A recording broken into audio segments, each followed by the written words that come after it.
We appreciate every single one of you. We'd love to know, what part of the world are you watching from right now? Let us know in the comments. Now, let's dive into today's story. Chapter 1. The Castle of Cards. Vincent Blackwood thought he had built the perfect life. At 42, he had transformed himself from a construction worker's son into one of Boston's most respected structural engineers. His firm, Blackwood & Associates, had designed some of the city's most innovative buildings over the past decade. Their latest achievement, the Horizon Tower, was being heralded as an architectural marvel. The Blackwood home in Brookline was an early 1900s colonial revival that Vincent had renovated himself, pouring sweat equity into every board and beam.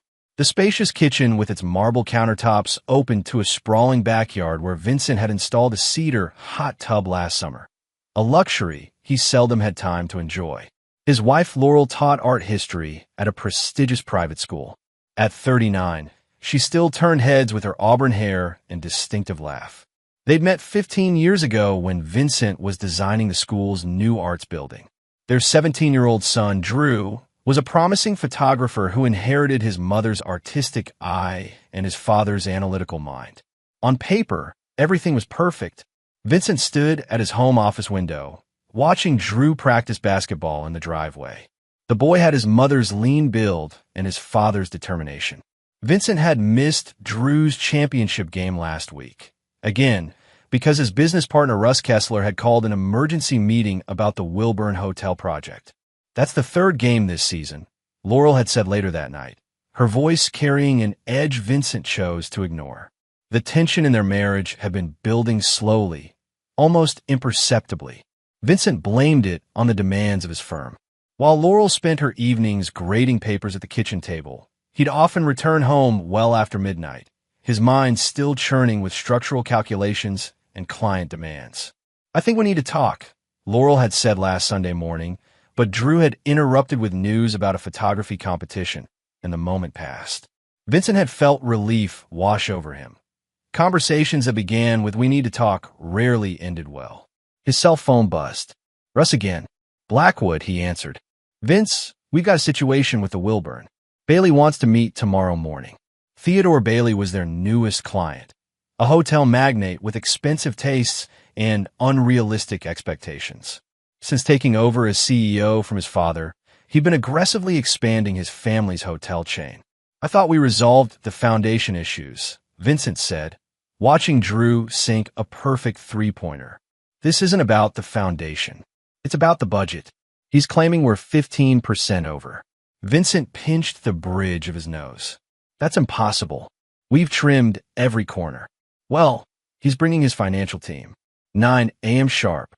After hanging up, Vincent joined Drew in the driveway. "Nice shot." Drew shrugged. "Coach says my follow-through needs work."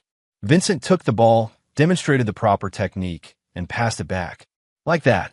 Fluid motion." "Dad, are you coming to the photography exhibition next Friday? They're announcing the scholarship winners." Vincent hesitated. "I'll do my best."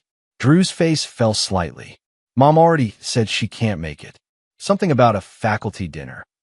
"I'll be there," Vincent promised, making a mental note to reschedule anything that conflicted. Inside, Laurel was chopping vegetables for dinner, her movements precise and controlled. "Bailey's causing problems again," Vincent said, stealing a piece of carrot. Laurel's knife paused mid-chop. "Vincent, we need to—" The doorbell rang. Jack Fleming stood on their porch, holding a bottle of whiskey. Jack had been Vincent's roommate at MIT, and now worked as a detective with Boston PD. His recent divorce had led to regular appearances at the Blackwood home, where Laurel fed him and Vincent offered advice he never took. "The Wilburn case is getting interesting," Jack said once they were settled in Vincent's study. "We've had surveillance on Bailey for weeks." What? Vincent set down his glass. "Money laundering. We think he's using hotel construction as a front. And you're telling me this because—" Jack leaned forward. "Because your firm is designing his new hotel, and I don't want to see you get caught in the crossfire." Vincent felt his chest tighten. "You think we're at risk? I think you should be careful what contracts you sign. Bailey has connections to some dangerous people." Later that night, Vincent found himself staring at the ceiling while Laurel slept beside him. Something about her had changed in recent months. She'd joined a gym, bought new clothes, started wearing perfume he didn't recognize. When he'd mentioned it, she'd laughed it off. A woman can't want to look good for herself. His phone illuminated with a text from Russ. Found something weird in Bailey's contract. Call me ASAP. Vincent slipped out of bed and went downstairs to return the call, unaware that this small decision would be the first domino in a cascade that would eventually shatter everything. Chapter 2. Fractures in the Foundation. Monday mornings at Blackwood & Associates typically began with a staff meeting in the conference room overlooking the Charles River. Today, Vincent arrived early to review the Wilburn Hotel documents with Russ before their meeting with Bailey. Russ Kessler, stocky, bearded, and perpetually disheveled, had been Vincent's classmate at MIT. Where Vincent was precise, Russ was intuitive and chaotic. Somehow their partnership worked. While Vincent handled client relations and overall design direction, Russ managed the engineering details that transformed Vincent's visions into structurally sound realities. "Look at this," Russ said, pointing to a clause in the contract.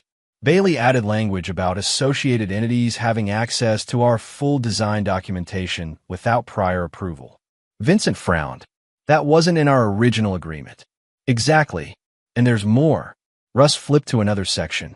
"These material substitutions he's requesting, they don't meet code for a structure this size." Their assistant Maggie interrupted, poking her head through the door. "Mr. Bailey is here. He brought his financial advisor." "We're ready," Vincent said, straightening his tie. Theodore Bailey entered with the confidence of old money, though Vincent knew his wealth was relatively new. At 45, Bailey had the tanned skin and perfect teeth of someone who invested heavily in their appearance. Behind him walked a woman Vincent had never seen before, tall, blonde, wearing a charcoal suit and calculating expression. "Vincent, Russ, this is Diane Walsh, my new CFO," Bailey said. Diane's handshake was firm, her eyes assessing. "Gentlemen, we have some concerns about project costs." For the next hour, Diane dissected their budget, questioning every line item while Bailey occasionally interjected with demands for additional features at no extra cost. Vincent found himself growing increasingly frustrated. "These accusations of padding the budget are unfounded," Vincent finally said, "and the materials you're suggesting would compromise structural integrity." Bailey leaned back, smiling thinly. "Let me be blunt, Vincent. Either you find a way to cut costs by 15%, or we'll take our business elsewhere." "That would put your project timeline back by months," Russ countered. "Perhaps," Bailey said, "but I have other options." After they left, Vincent slammed his hand on the table. "He's trying to strong-arm us into cutting corners." "After what Jack told you, are you surprised?" Russ asked. Vincent's phone buzzed with a text from Laurel. "Lunch today? Need to talk." That knot in his stomach tightened again. "I need to meet Laurel for lunch. Can you start looking for places we could trim the budget without compromising safety?" "I'll try, but it's not going to be easy," Russ warned. Vincent met Laurel at a small cafe near her school. She looked distracted, checking her phone repeatedly. "Everything okay?" he asked. "Fine," she said quickly. "Just expecting an email about a student." The conversation felt stilted, with long pauses neither seemed willing to fill. Finally, Laurel set down her fork. "Vincent, I've been offered a position curating the new wing at the Peterson Gallery. It would mean longer hours, some travel." Vincent blinked in surprise. "You never mentioned applying for another job." "It wasn't planned. Theodore Bailey recommended me to the board. Apparently, he's a major donor." The coincidence sent a chill through Vincent. "Bailey? The hotel developer?" "Yes." "Do you know him?" "He's a client," Vincent said carefully. "Since when do you know Theodore Bailey?" Laurel shrugged. "I met him at a school fundraiser last month. He has a nephew who attends Westridge." Vincent frowned. "And he just happened to recommend you for this position?" "I have the qualifications, Vincent," she said sharply. "And it's an opportunity one want to pursue." "Of course," he said, trying to sound supportive despite his growing unease. "It's just surprising."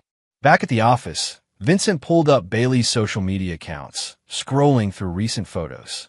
There, at a charity gala 3 weeks ago, he spotted Laurel in the background, engaged in conversation with Bailey. She'd never mentioned attending that event. That evening, Vincent arrived home later than usual, having spent hours reviewing the Bailey contract with their lawyer. The house was quiet except for music coming from Drew's room. Vincent found Laurel in their bedroom, packing a small overnight bag. "Going somewhere?" he asked. "I told you last week. There's a teaching conference in Providence. I'll be back tomorrow night." Had she told him? Vincent couldn't remember, but lately, it seemed like Laurel was finding more reasons to be away from home. "Dad!" Drew appeared in the doorway. "Can you look at my portfolio for the exhibition? I need to submit final selections tomorrow."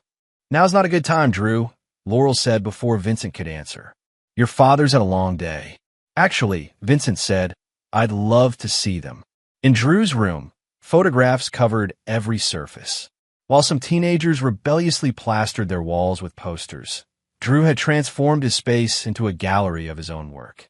Vincent was continually amazed by his son's talent for capturing moments of raw emotion.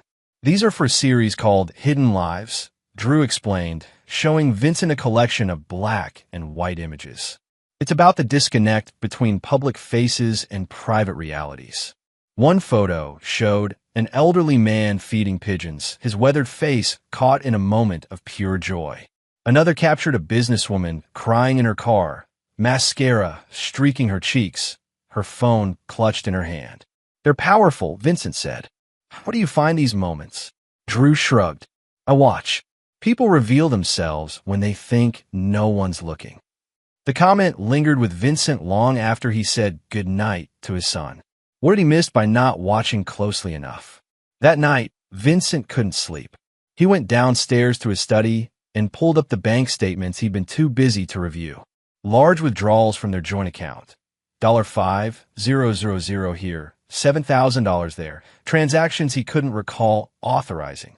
Credit card charges for hotels in Boston on nights, when Laurel had claimed to be at conferences. His phone buzzed with a text from Jack. "Need to talk. Information about Bailey.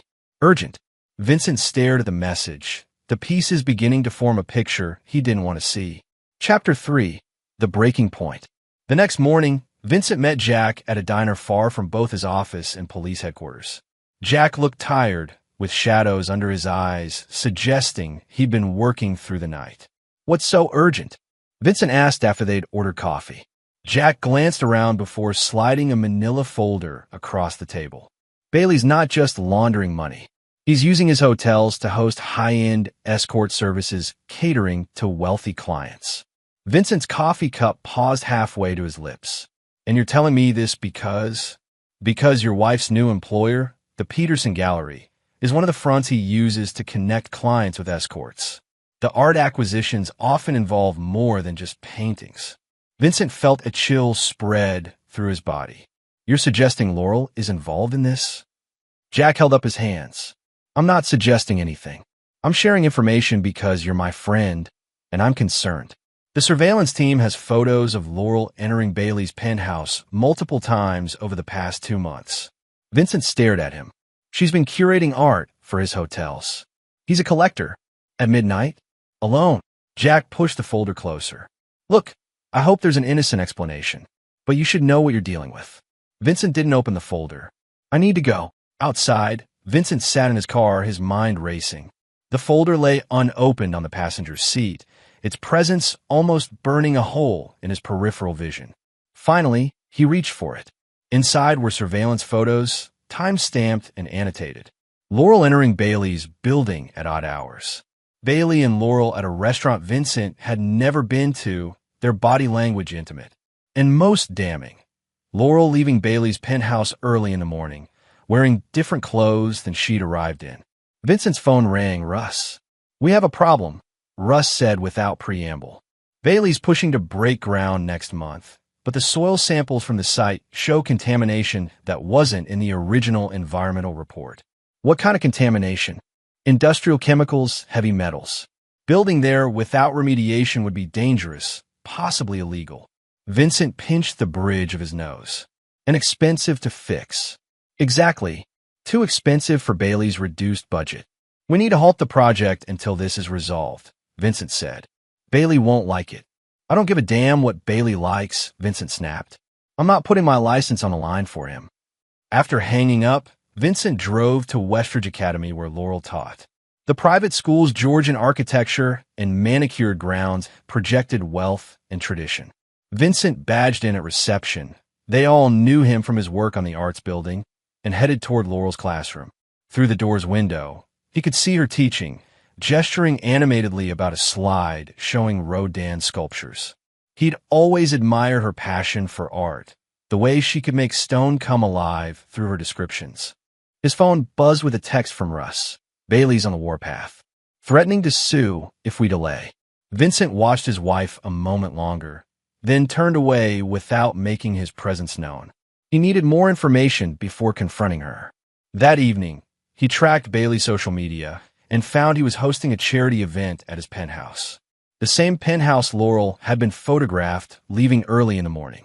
Vincent arrived home to find Drew in the kitchen, making a sandwich. Mom said not to wait up. She's at a gallery opening with some potential donors. Vincent nodded, keeping his expression neutral.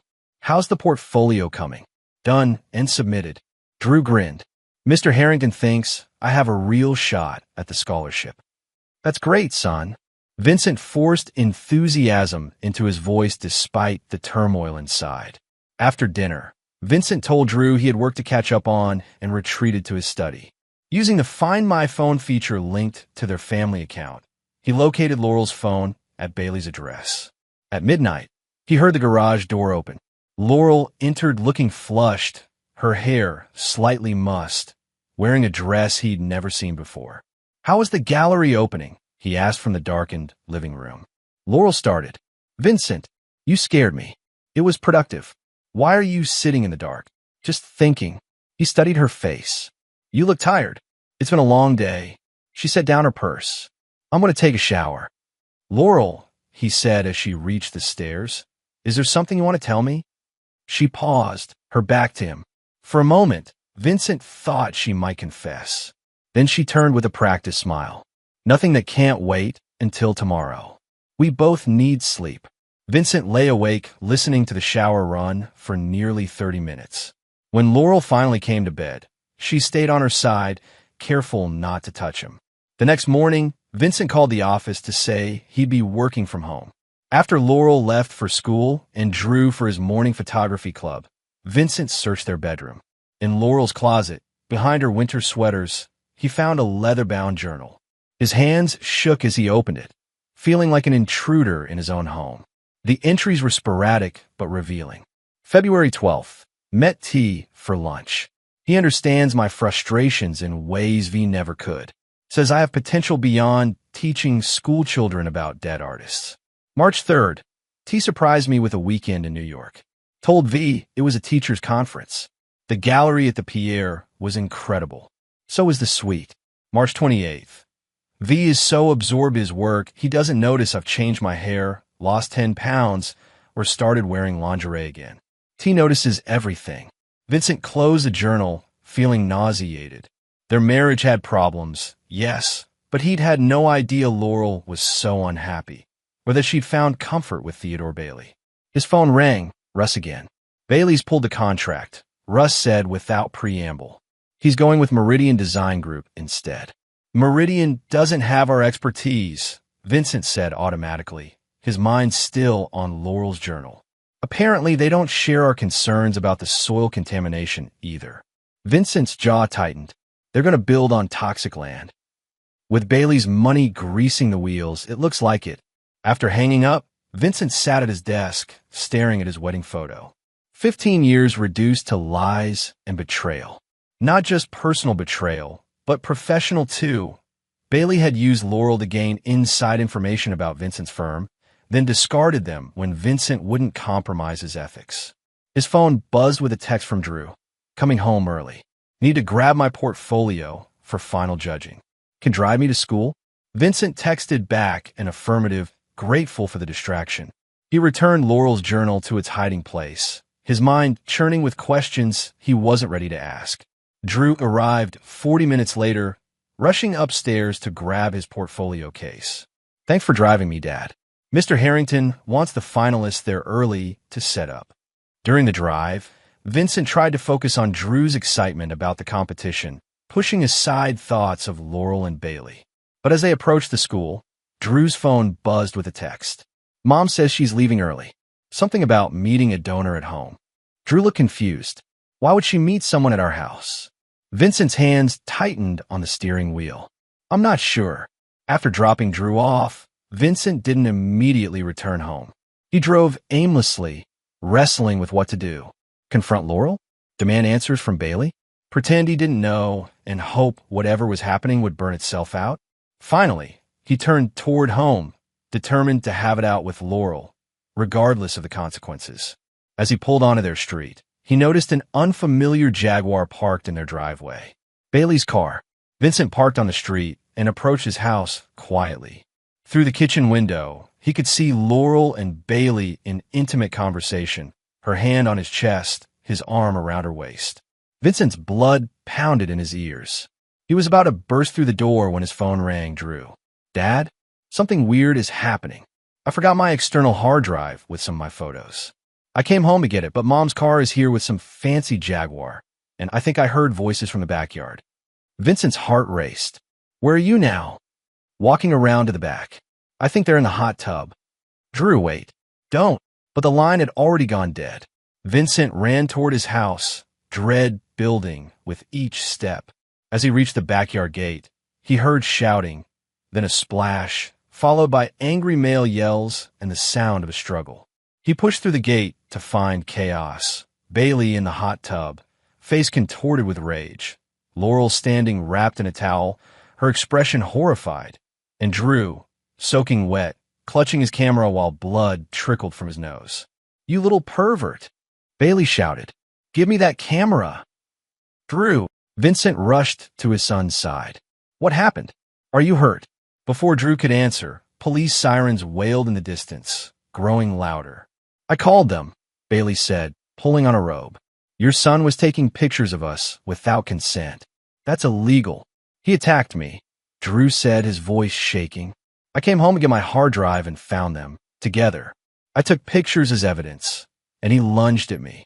Vincent looked at Laurel, who couldn't meet his eyes. Is this true? Before she could answer, 2 police cruisers pulled up in front of the house. Officers rushed into the backyard, hands on their weapons. Boston Police. Everyone stay where you are. As the officers separated them for questioning, Vincent watched his family imploding in real time. Drew, shivering and defiant, clutching his camera like a lifeline. Laurel, tears streaming down her face, looking between Vincent and Bailey as if unable to choose. Bailey, self-righteous and threatening, demanding Drew's arrest. One officer approached Vincent. Sir, we're taking your son to the station for questioning regarding allegations of voyeurism and assault. What? That's absurd. Vincent protested. He's the victim here. Mr. Blackwood, the officer said firmly, you can meet us at the station. As they led Drew away, the boy looked back at his father with pleading eyes. Dad, don't let them take my camera. The pictures prove everything. Vincent nodded, a cold determination settling over him. I'll be right behind you. He watched as the officers escorted Drew to a patrol car, while Bailey made a show of comforting Laurel. In that moment, as his son was driven away and his wife sought solace in another man's arms, something inside Vincent Blackwood changed forever. The nice, rule-following engineer was gone.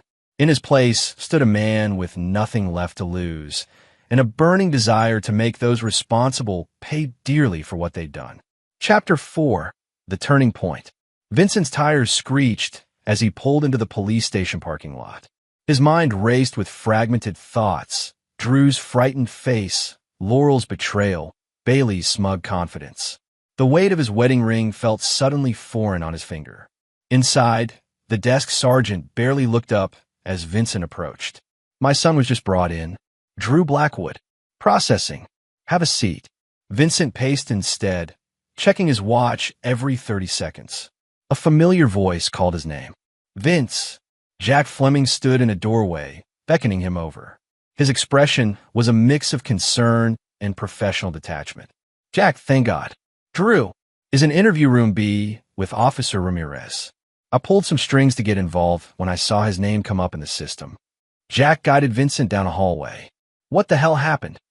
Vincent gave him the condensed version as they walked. Jack's jaw tightened. Bailey's pressing charges for voyeurism and assault? That's rich, considering what we have on him. They stopped outside a door. Through the small window, Vincent could see Drew sitting alone, his eye beginning to swell, dried blood on his shirt collar. He's a minor. They can't question him without a parent or lawyer present. Jack said, I'm bending rules letting you see him first. Inside, Drew jumped up when Vincent entered. Dad, they took my camera. Sit down, both of you, Jack said firmly, closing the door. I need to know exactly what happened, Drew. Drew's story spilled out in a rush. Coming home for his external hard drive, hearing voices in the backyard, discovering his mother and Bailey naked in the hot tub. I didn't know what to do. I thought maybe if I had proof, you'd believe me. So you took pictures, Vincent said gently. Drew nodded. Bailey saw me and went crazy. He lunged at me, knocked me into the water. When I tried to get out, he hit me. Said he was going to break my camera and have me arrested for being a peeping Tom.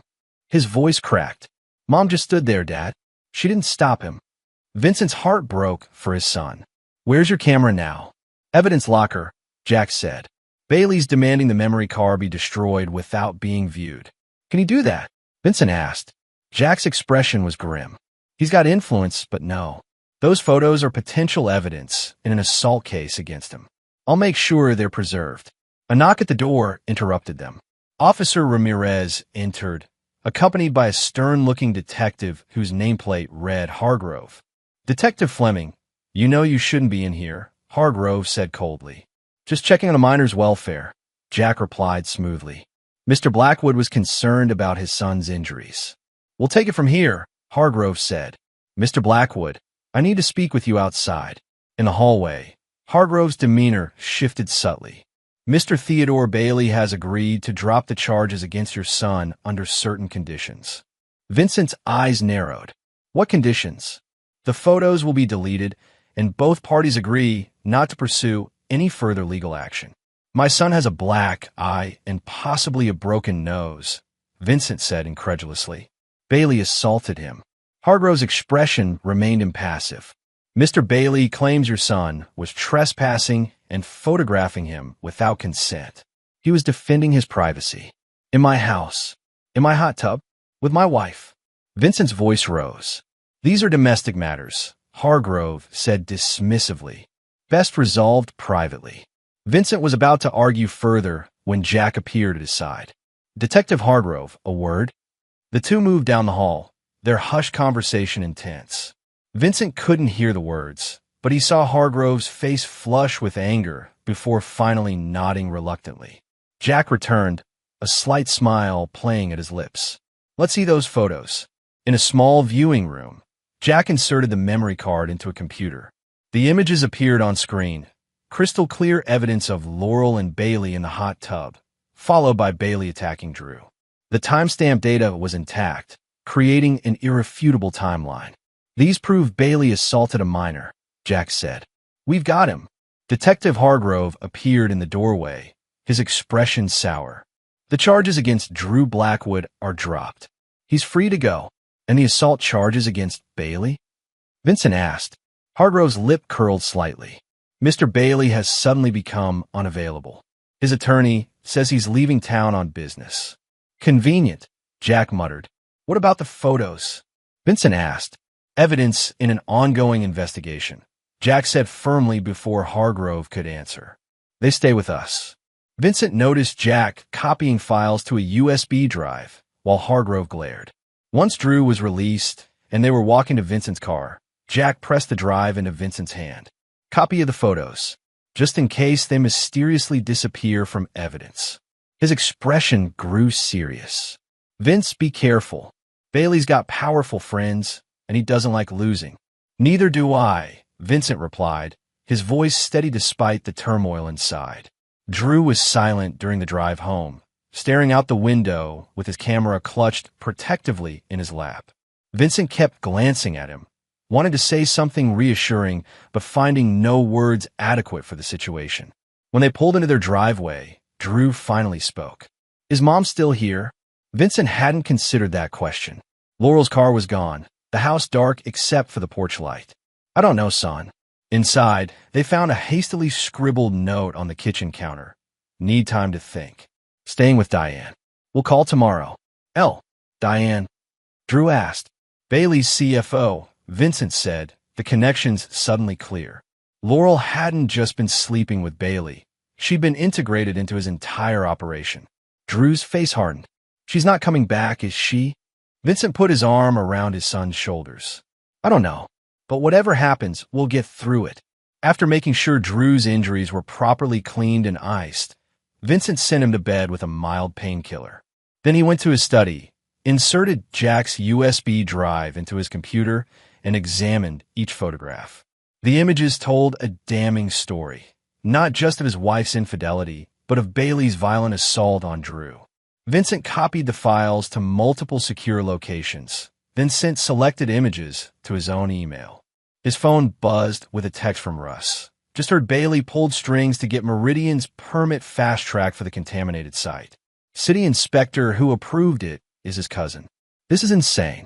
Vincent stared at the message, the pieces coming together. Bailey wasn't just corrupt in his personal life. His entire business operation was built on bribery, coercion, and corner cutting. The kind of practices that got people killed when buildings failed. His phone rang. Laurel. Vincent let it go to voicemail, then listened to her tearful message. Vincent, please, let me explain. It's not what it looked like. Bailey, he's been pressuring me. I didn't know what to do. He threatened to ruin your business if I didn't. Please call me back. Vincent deleted the message without replying. The journal entries he'd read told a different story. One of willing participation, not coercion. Instead, he opened his laptop and began researching Theodore Bailey, his businesses, properties, associates, and vulnerabilities.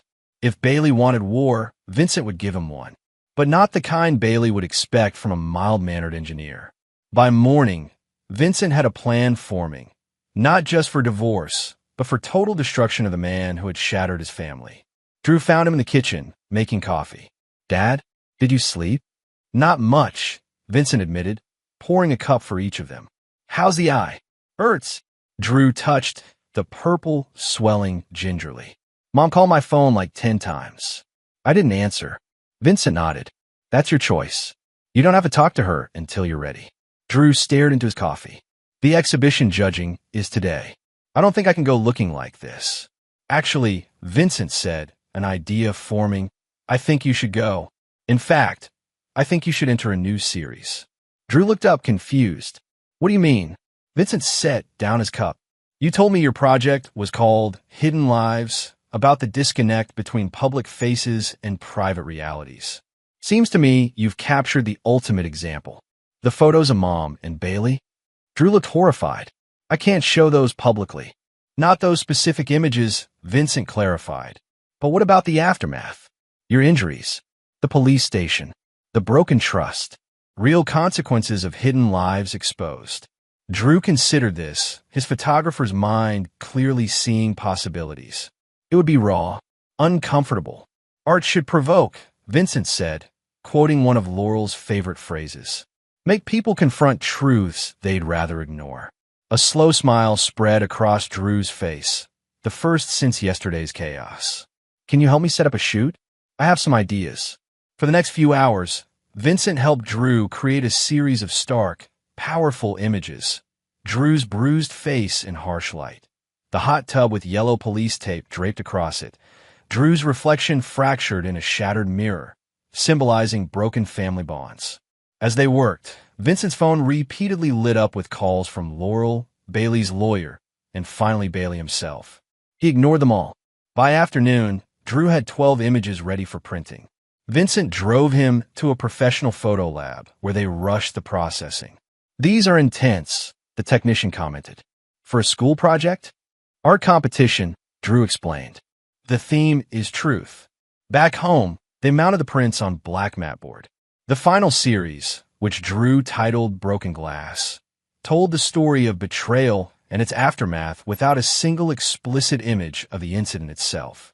You know Mom's colleagues will be at the exhibition, Drew said as they loaded the car. And probably some of Bailey's friends too. These photos will cause a scandal. Vincent looked at his son, so young yet suddenly so grown up. Are you prepared for that? Drew straightened his shoulders.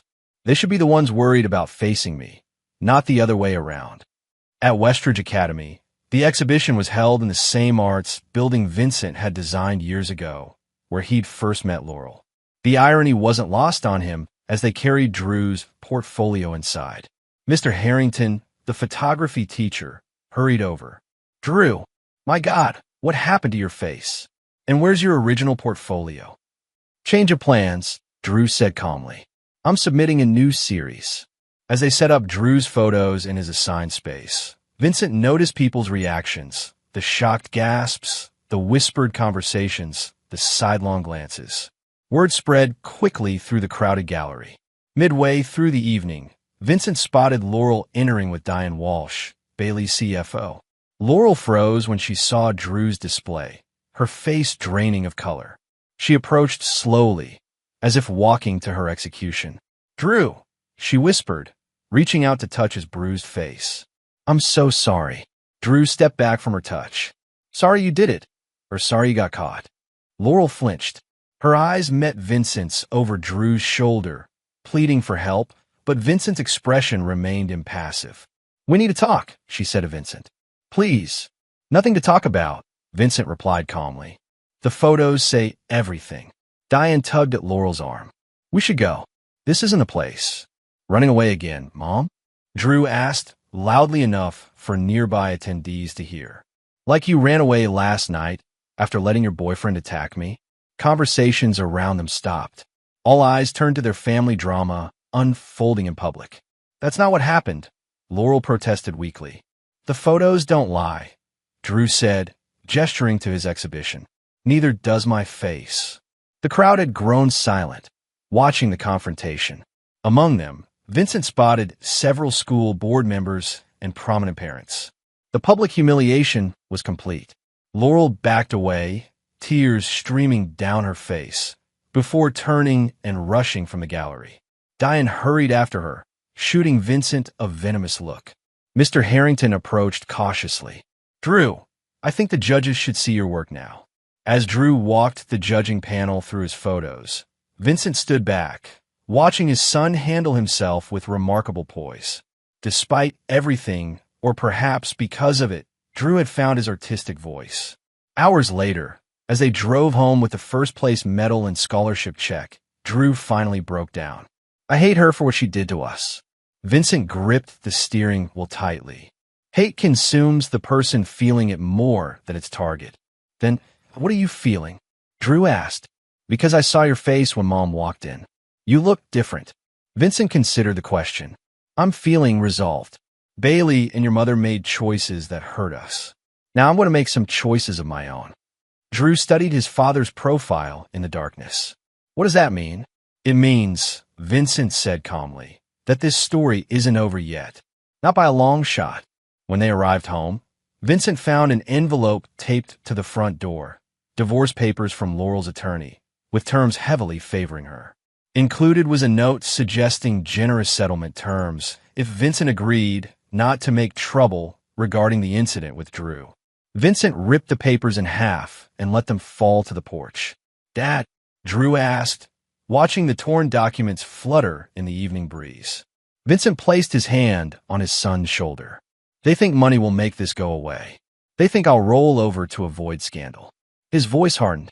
They have no idea who they're dealing with. Inside, Vincent went straight to his study and opened his laptop. The plan he'd been formulating since dawn was about to move from theory to action. First, he murmured to himself, we need to understand exactly who we're fighting. Vincent began typing, initiating searches into Bailey's businesses, properties, and associates. On a legal pad, he started making notes, tracking shell companies, property transfers, and suspicious financial patterns. By midnight, he had the beginnings of a map showing Bailey's operation, how money flowed through seemingly legitimate businesses, where the pressure points might be, and most importantly, where Bailey had exposed himself to legal liability. The Wilbur Hotel project was just the tip of the iceberg. Bailey had been cutting corners and bribing officials for years. But he'd never faced an adversary who understood structural engineering, had connections in law enforcement, and possessed nothing left to lose. Vincent leaned back in his chair, a coldly satisfied smile spreading across his face. Bailey had destroyed Vincent's family in pursuit of profit. Now Vincent would destroy everything Bailey had built, brick by brick, until there was nothing left but rubble. And he knew exactly where to start. Chapter 5: Blueprints of Revenge.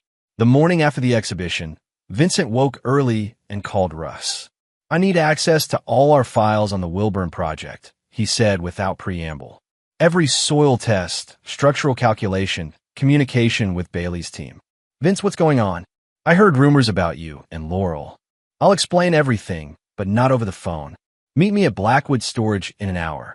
Blackwood Storage was a small warehouse Vincent had purchased years ago to store architectural models and project archives. It had become something of a running joke at the firm. Vincent's unwillingness to discard anything from past projects despite digital archiving.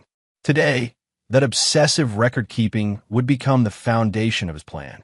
Russ arrived looking concerned, a cardboard tray of coffee balanced in one hand. "You look like hell, Vince. It's been an eventful 48 hours. Vincent accepted a coffee and unlocked the warehouse. Inside, row after row of labeled shelves held the physical history of Blackwood and Associates. As they settled at a dusty desk near the back, Vincent told Russ everything: the affair, Drew's arrest, the photos, and Laurel's betrayal. Russ whistled low. "Jesus, Vince. I don't know what to say." "Say you'll help me," Vincent replied simply. "With what exactly?" Vincent pulled out his legal pad.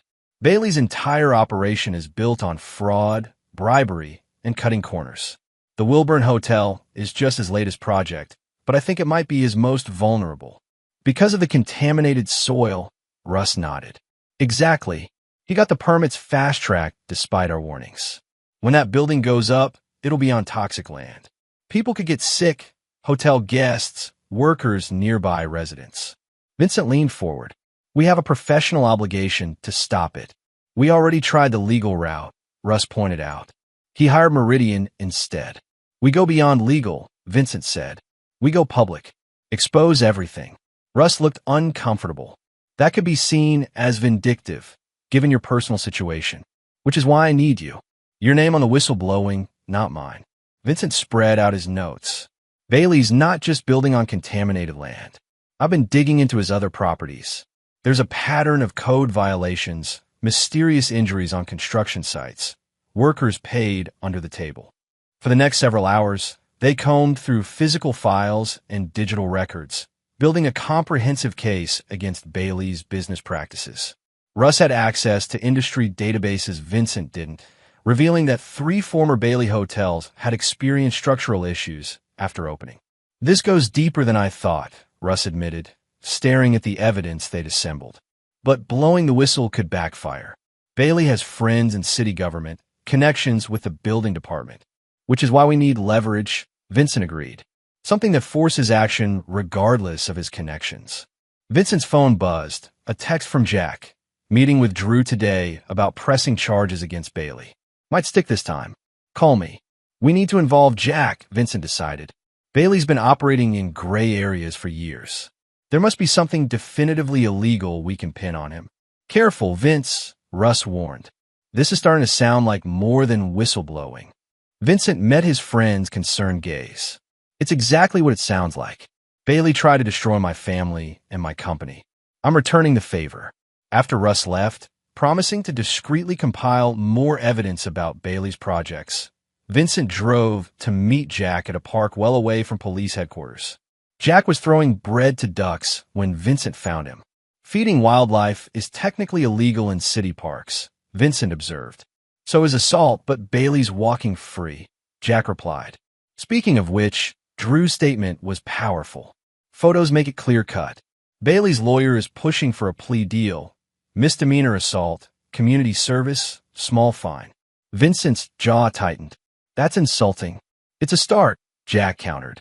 "Gets him in the system. First offense on record makes subsequent charges stick better." "You think there will be subsequent charges?" Jack tossed his last piece of bread. Let's just say our surveillance on Bailey has intensified since your son's incident. We're building a case around his escort service connections. The Peterson Gallery angle is promising. Laurel could be implicated, Vincent noted. Possibly. Does that bother you? Vincent considered the question. She made her choices. Jack studied his friend's face. You've changed, Vince. Circumstances changed me.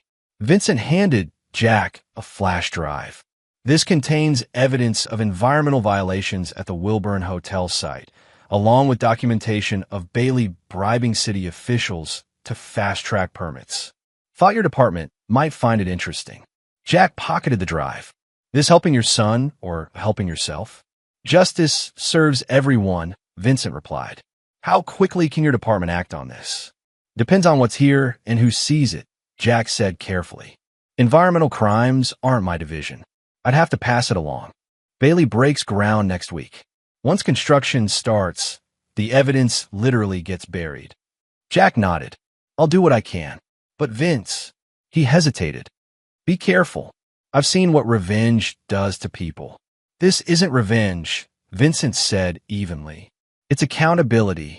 As they parted ways, Vincent checked his phone to find 3 missed calls from Laurel and a text.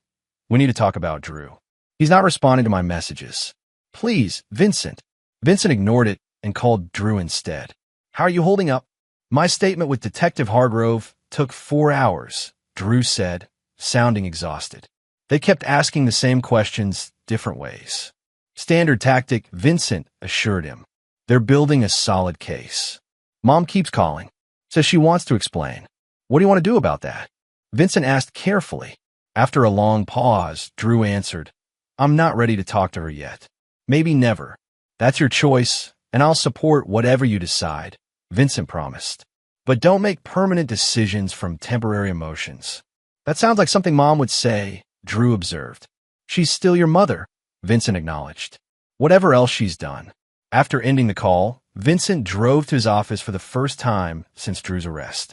He needed to maintain appearances while executing his plan. Maggie, his assistant, approached cautiously as he entered. Russ told me what happened. I'm so sorry, Vincent. Thank you, he said simply, heading for his private office.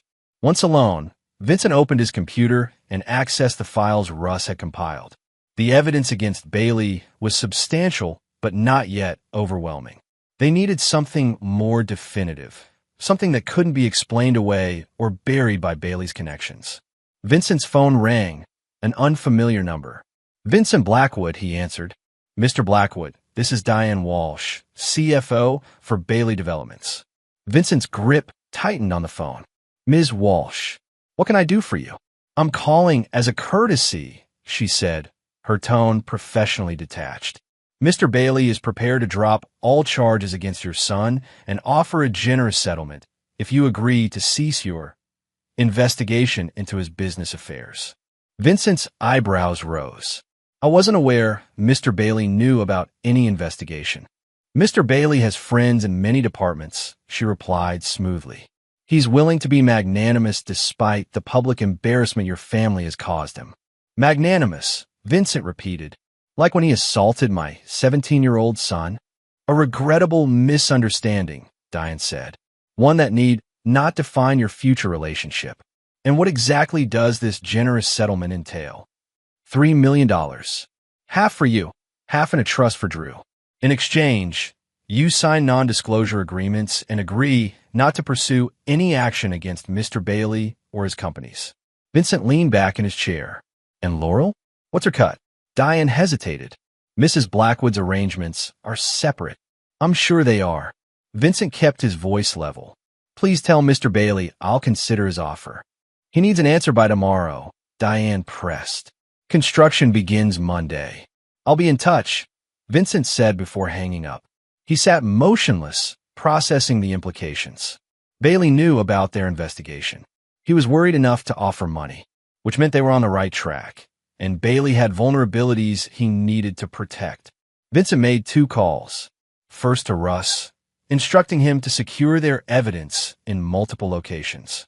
Then to Jack. Bailey just tried to buy me off, he told the detective. $3 million to stop the investigation and sign an NDA. Jack whistled. That's admission of guilt if I ever heard one. It's also confirmation he has sources inside your department, Vincent pointed out. He knows we're gathering evidence. Not surprised, Jack admitted. Bailey's tentacles reach everywhere. Makes our job harder. Or easier, Vincent countered. If he's desperate enough to offer bribes, he's vulnerable. We just need to find where. That evening, Vincent returned home to find Drew setting up camera equipment in the living room. What's this? Vincent asked, surveying the studio lights and backdrops. Senior project, Drew explained. Mr. Harrington suggested I continue the Broken Glass series. Document the aftermath. Vincent studied the setup. You're using our family crisis as your art project? I'm processing trauma through creative expression, Drew corrected, perfectly mimicking his mother's academic tone. Isn't that what art is for? Vincent couldn't help but smile. Despite everything, Drew was finding his way through. What do you need from me? Sit there, Drew instructed, pointing to a chair. Look contemplative. For the next hour, Vincent posed for his son's camera, sometimes staring directly into the lens, sometimes gazing at family photos Drew had arranged as props. The experience was strangely cathartic. These are going to be powerful, Drew said, reviewing the images on his camera.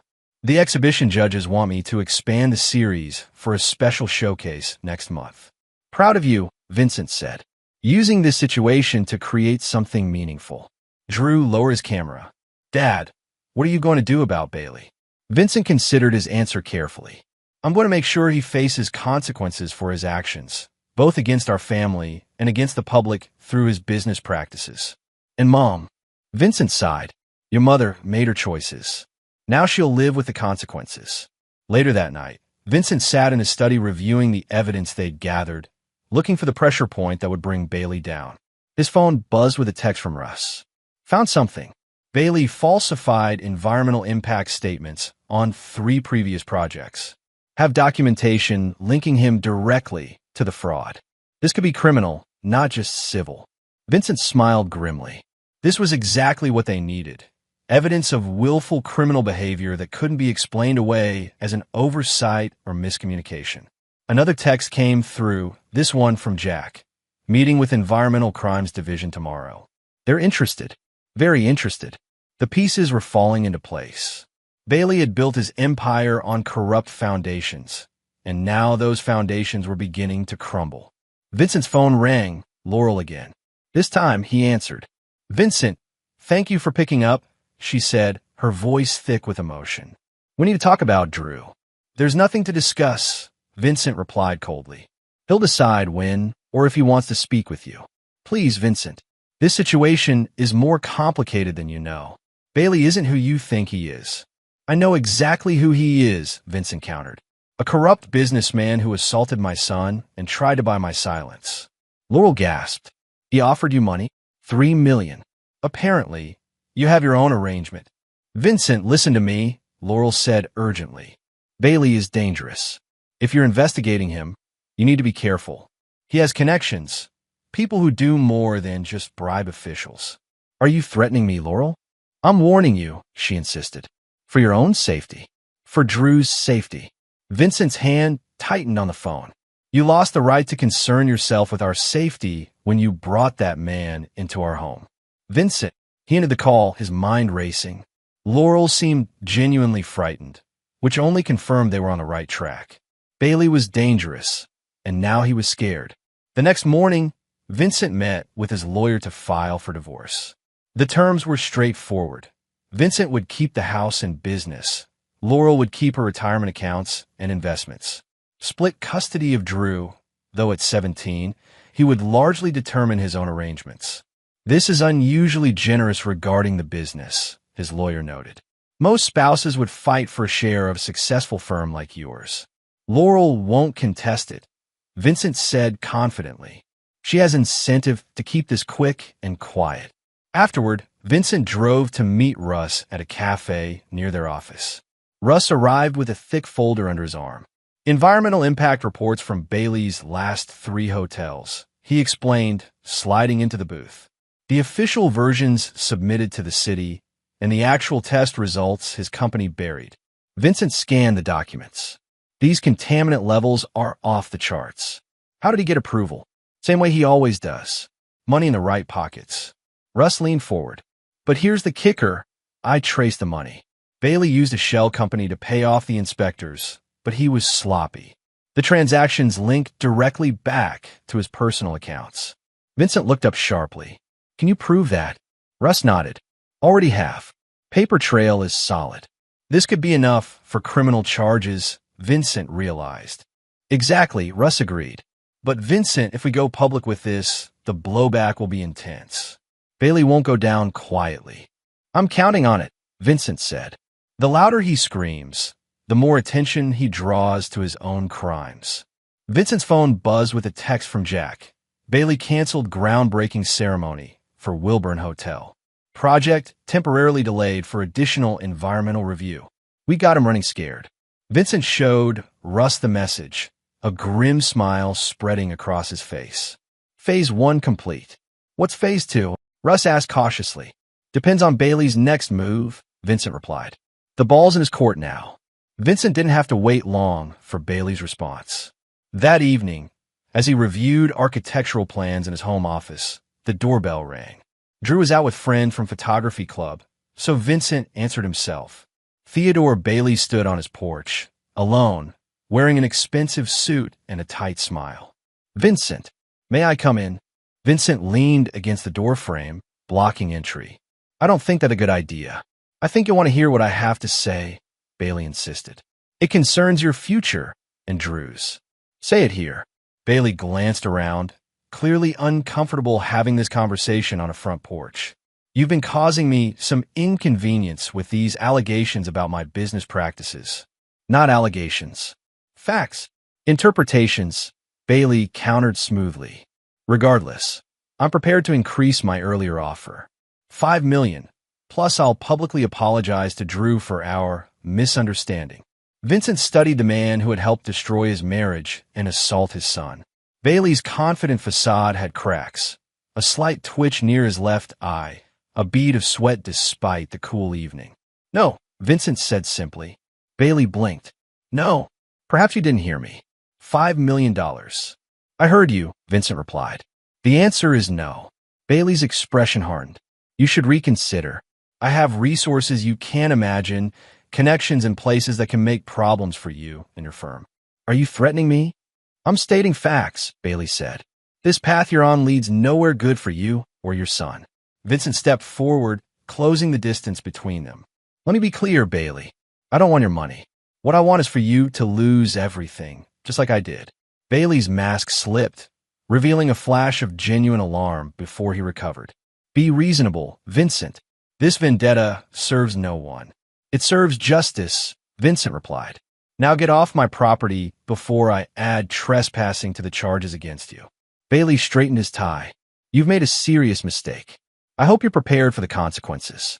I've been preparing for 2 days, Vincent said coldly. The question is, are you prepared for what's coming? After Bailey left, Vincent called Jack. Bailey just came to my house, offered $5 million to drop everything, then threatened me when I refused. Did he specify the threat? Vague implications about his resources and connections, Vincent reported. Nothing explicit. Be careful, Vince. We're moving on the environmental crimes, but the case isn't solid yet. Bailey could still wiggle free. Not if we keep applying pressure, Vincent insisted. How soon can your department move? Search warrant for Bailey's offices could come through tomorrow, Jack said. But like I said, he has friends in high places. Someone might tip him off. Count on it, Vincent agreed. But let's use that to our advantage. Over the next hour, Vincent outlined his plan to Jack.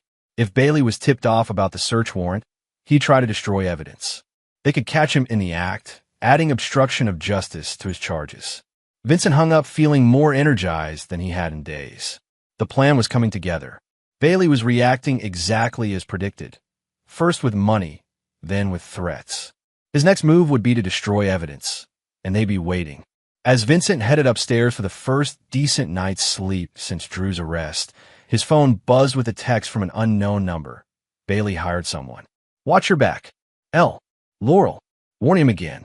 Vincent stared at the message, wondering if it was genuine concern or another manipulation. Either way, the implication was clear. Bailey was escalating beyond legal channels. Vincent checked the house's security system, made sure all doors and windows were locked, then called Drew. "Hey, Dad, what's up? Where are you?" Vincent asked, trying to keep his tone casual. "Jake's house. We're editing photos for the exhibition. Stay there tonight," Vincent instructed. "Or better yet, go to Grandma's. Don't come home until I call you." "Dad? What's wrong?" "Just a precaution," Vincent assured him.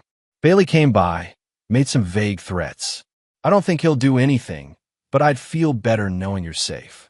After confirming Drew would go to Vincent's mother's house, Vincent sat in his darkened study, contemplating his next move. If Bailey had indeed hired someone, the situation had escalated beyond what Vincent had anticipated. He pulled out his legal pad and began mapping a revised strategy. Bailey was scared enough to resort to intimidation, possibly even violence. That meant their evidence was solid, but it also meant Bailey was growing desperate. Desperate men were dangerous, but they also made mistakes. Vincent smiled grimly in the darkness. Bailey's mistake was thinking he was dealing with an ordinary man seeking ordinary justice. Vincent had moved beyond that the moment he saw his son's bruised face. Bailey wanted to play hardball? Fine. Vincent was just getting started. Chapter 6, Fault Lines. Vincent woke at dawn to his phone buzzing insistently. Jack's name flashed on the screen. "They're executing the search warrant at Bailey's offices in an hour," Jack said without preamble. As expected, he got tipped off. "Surveillance team reports unusual activity all night. Shredders running, files being removed." "Perfect," Vincent said, already getting dressed. "Where do you need me?" "Nowhere near the scene," Jack replied firmly. "This is police business, Vince. Stay away." After hanging up, Vincent called Russ. "It's happening. Search warrant at Bailey's offices this morning. Think they'll find anything?" Russ asked. If he was tipped off. "That's why we anonymously sent copies of the most damning documents to the Environmental Crimes Division yesterday," Vincent reminded him. "Even if Bailey destroys his copies, the investigators already have what they need." Vincent drove to a coffee shop with a view of Bailey Development's corporate headquarters, close enough to observe but far enough away to avoid detection. From his vantage point, he watched 3 police cruisers and an unmarked van pull up to the building. His phone buzzed with a text from Jack, in progress. Bailey trying to claim attorney-client privilege on environmental documents. Not going to fly. For the next 2 hours, Vincent nursed his coffee while monitoring the situation from afar. Officers carried out boxes of documents and computer equipment. Bailey himself emerged, gesticulating angrily at someone who appeared to be his lawyer. Vincent's phone rang. Drew. "Dad, there's news about Mr. Bailey on TV.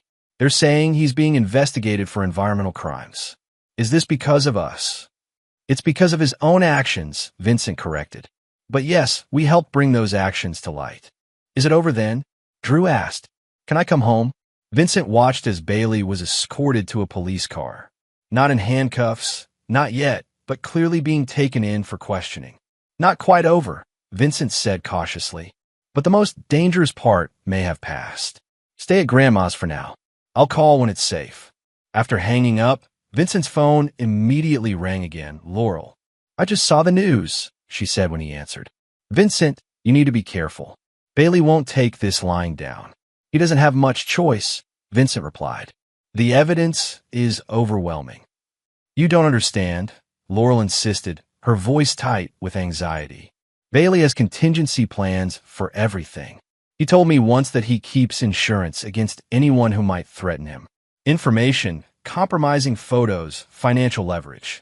Nothing he has on me will matter compared to what we have on him," Vincent said confidently. "It's not just about what he has on you," Laurel warned. "It's about what he's willing to do to protect himself." Vincent's attention was drawn back to the scene outside Bailey's office building. The developer was now sitting in the back of a police car, his face contorted with rage as he shouted into his cell phone. "I appreciate the warning, Laurel," Vincent said, preparing to end the call. "Vincent, wait," she pleaded. "About what happened with Bailey and me. It wasn't what you think.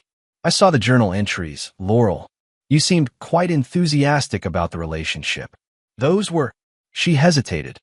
Those were for show. Bailey asked me to write them. Said it would spice things up. Vincent's grip tightened on his phone. So you're saying he forced you? Not exactly, Laurel admitted. At first, it was flattering. His attention, the gifts, the opportunities. But once I was in, I realized how controlling he is. When I tried to end it, he threatened to ruin your firm's reputation, to hurt Drew's college prospects. Yet you brought him to our home, Vincent pointed out coldly. To our bedroom, our hot tub. That was the first time, I swear, Laurel said, her voice cracking. He insisted on coming over, said it was time to claim his territory. I was terrified of what he might do if I refused. Vincent watched the police car with Bailey inside pull away from the curb. Why should I believe any of this? Because despite everything, I never stopped loving you, Laurel said quietly. And because I know things about Bailey that could help you. Things he told me that the police should know. Such as, not over the phone, Laurel insisted. Can we meet? Vincent considered the request. If Laurel was telling the truth, her information could be valuable. If she was lying, well, he'd know soon enough. The cafe at the Gardner Museum, he decided. 1 hour. Thank you, Vincent. After hanging up, Vincent called Jack again. How's it going? Better than expected, Jack reported. Bailey's team tried to destroy evidence, but we got most of it. Plus, he's on video personally feeding documents into a shredder after being notified of the search warrant. Obstruction charges are a slam dunk. Is he in custody? Being questioned. His lawyer's already demanding a deal. Don't let him plead down, Vincent urged. The environmental crimes are just the beginning. We're building the case, Jack assured him. But Vince, this is moving into areas beyond my division. FBI's getting involved due to the interstate nature of Bailey's businesses. Keep me posted, Vincent said. I'm meeting Laurel. She claims to have additional information about Bailey. Be careful, Jack warned. Her motivations are unclear at this point. Vincent arrived at the Gardner Museum Cafe 15 minutes early, selecting a table with a clear view of all entrances. The museum had been the site of Vincent and Laurel's first date, a fact she'd likely remember when suggesting this location. Laurel arrived exactly on time, looking considerably less polished than the last time Vincent had seen her. Her hair was pulled back simply, her makeup minimal, her clothing understated. She paused in the doorway, eyes scanning the cafe until she spotted Vincent. Thank you for meeting me, she said, sliding into the chair across from him. Vincent didn't respond immediately, studying the woman he'd shared 15 years with. He thought he knew her completely, yet in the span of 3 days, she'd become a stranger. You said you have information, he prompted. Laurel glanced around nervously before opening her purse and removing a USB drive. Everything I could gather about Bailey's operations. Financial records, names of officials he's bribed, details about properties built on contaminated land. Why would he share this kind of information with you? He didn't, exactly, Laurel admitted. But he's arrogant. Boast about his cleverness when he thinks he's among friends. I listened, remembered. And sometimes, when he left his laptop open, she pushed the drive across the table. I copied what I could. Vincent picked up the drive, turning it over in his fingers. Why give this to me now? Why not when Drew was arrested? I was scared, Laurel said, her eyes dropping. Bailey has made it very clear what happens to people who betray him. But seeing the police at his office this morning, I realized this might be my only chance to get out. Get out, Vincent repeated. So you're still involved with him? Not by choice, Laurel insisted. Vincent, I made a terrible mistake getting involved with Bailey. I've regretted it every day. But once you're in his world, he doesn't let you simply walk away. Yet here you are betraying him. Because I can't live with myself otherwise, she said, a tear sliding down her cheek. What happened to Drew was the last straw. I should have stopped Bailey. I should have protected our son. Vincent pocketed the USB drive. What specifically is on here that the police don't already have? Records of payments to local officials for the Wilburn hotel permits. Evidence that Bailey knew about the contamination before purchasing the land. And Laurel hesitated. Information about his other businesses. The escort service Vincent supplied. Laurel looked surprised. You know about that? Jack's been investigating Bailey for months, Vincent explained. The Peterson Gallery connection is already on their radar. It's worse than they know, Laurel said quietly. Bailey doesn't just arrange escorts for wealthy clients. He collects compromising information during those encounters. Recordings, photos. He uses them for blackmail when necessary. Vincent's expression darkened. Is that why you're really here? Because he has something on you. He has something on everyone in his orbit, Laurel admitted, including me. But that's not why I'm here. She reached across the table, her fingers stopping just short of touching Vincent's hand. I'm here because I want to make things right. For Drew. For you. Even if you can never forgive me. Vincent studied her face, looking for signs of deception. The Laurel he'd known for 15 years had been honest to a fault. But that was before Bailey. I'll get this to Jack, he said, patting his pocket with the USB drive. If it helps build the case against Bailey, that's a start. Thank you, Laurel said. There's one more thing you should know. Bailey has a property in Vermont, a hunting lodge registered under a shell company. That's where he keeps his most sensitive files. The USB has the coordinates. Vincent nodded. Anything else? Laurel bit her lip. Can I see Drew? Just to apologize? That's his decision, not mine, Vincent replied. Right now, he's not ready. Understand, Laurel said, though her expression crumpled.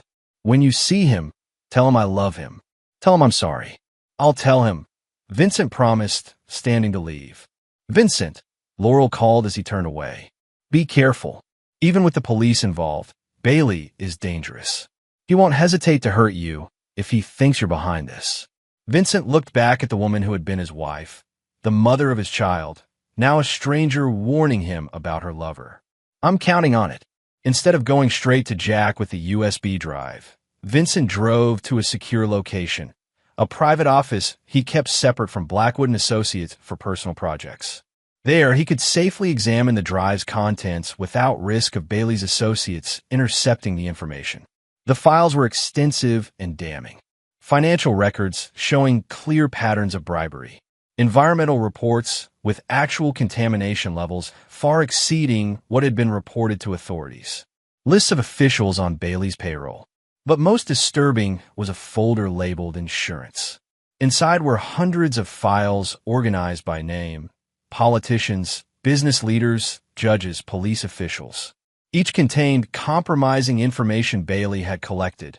Photos, recordings, financial dirt. Vincent searched for his own name, but found nothing. However, a file labeled Blackwood Associates contained detailed information about the firm's clients, projects, and financials, information Bailey could use to damage Vincent professionally, if not personally. Vincent copied the most crucial files to a separate drive before calling Jack. Found something? Jack answered. Laurel provided a USB drive with extensive evidence against Bailey, Vincent explained, including details about his blackmail operations. Blackmail? Jack sounded alarmed. Bailey apparently collects compromising information on powerful people, uses it as leverage when needed. Vincent hesitated. Jack, your name isn't in these files, but Commissioner Parker's is. Silence on the line. That complicates things. Parker oversees the Environmental Crimes Division and explains why Bailey's always been a step ahead of investigations, Vincent noted. We need to take this to someone outside Bailey's sphere of influence. FBI, Jack decided. They've already shown interest in the interstate aspects. I have a contact we can trust. They arranged to meet that evening at a secure location to transfer the evidence. In the meantime, Vincent copied the files to multiple secure locations. If anything happened to him, the information would still find its way to authorities. His phone buzzed with a text from Russ. Bailey released on bail. Looking for you. Office received threatening call. Vincent immediately called Drew. Everything okay at Grandma's? Fine, Drew assured him. Though she's driving me crazy asking questions I don't want to answer. Stay there, Vincent instructed. Bailey's out on bail. I don't think he'd target you, but let's not take chances. After hanging up, Vincent considered his options. Bailey would be looking for both revenge and damage control. The smart move would be to lay low until meeting Jack. Instead, Vincent drove to Bailey's penthouse. The luxury building had tight security, but Vincent had come prepared. He approached the concierge desk confidently. Vincent Blackwood for Theodore Bailey, he announced. He's expecting me. The concierge checked a list. I don't see you on Mr. Bailey's approved visitors, sir. Vincent frowned. That's odd. He called me directly after his release. Said it was urgent we discuss the Wilburn project modifications. Let me call up, the concierge offered. No need to disturb him, Vincent said smoothly, pulling out his phone. I'll call him myself. Vincent stepped away, pretending to make a call while observing the security procedures.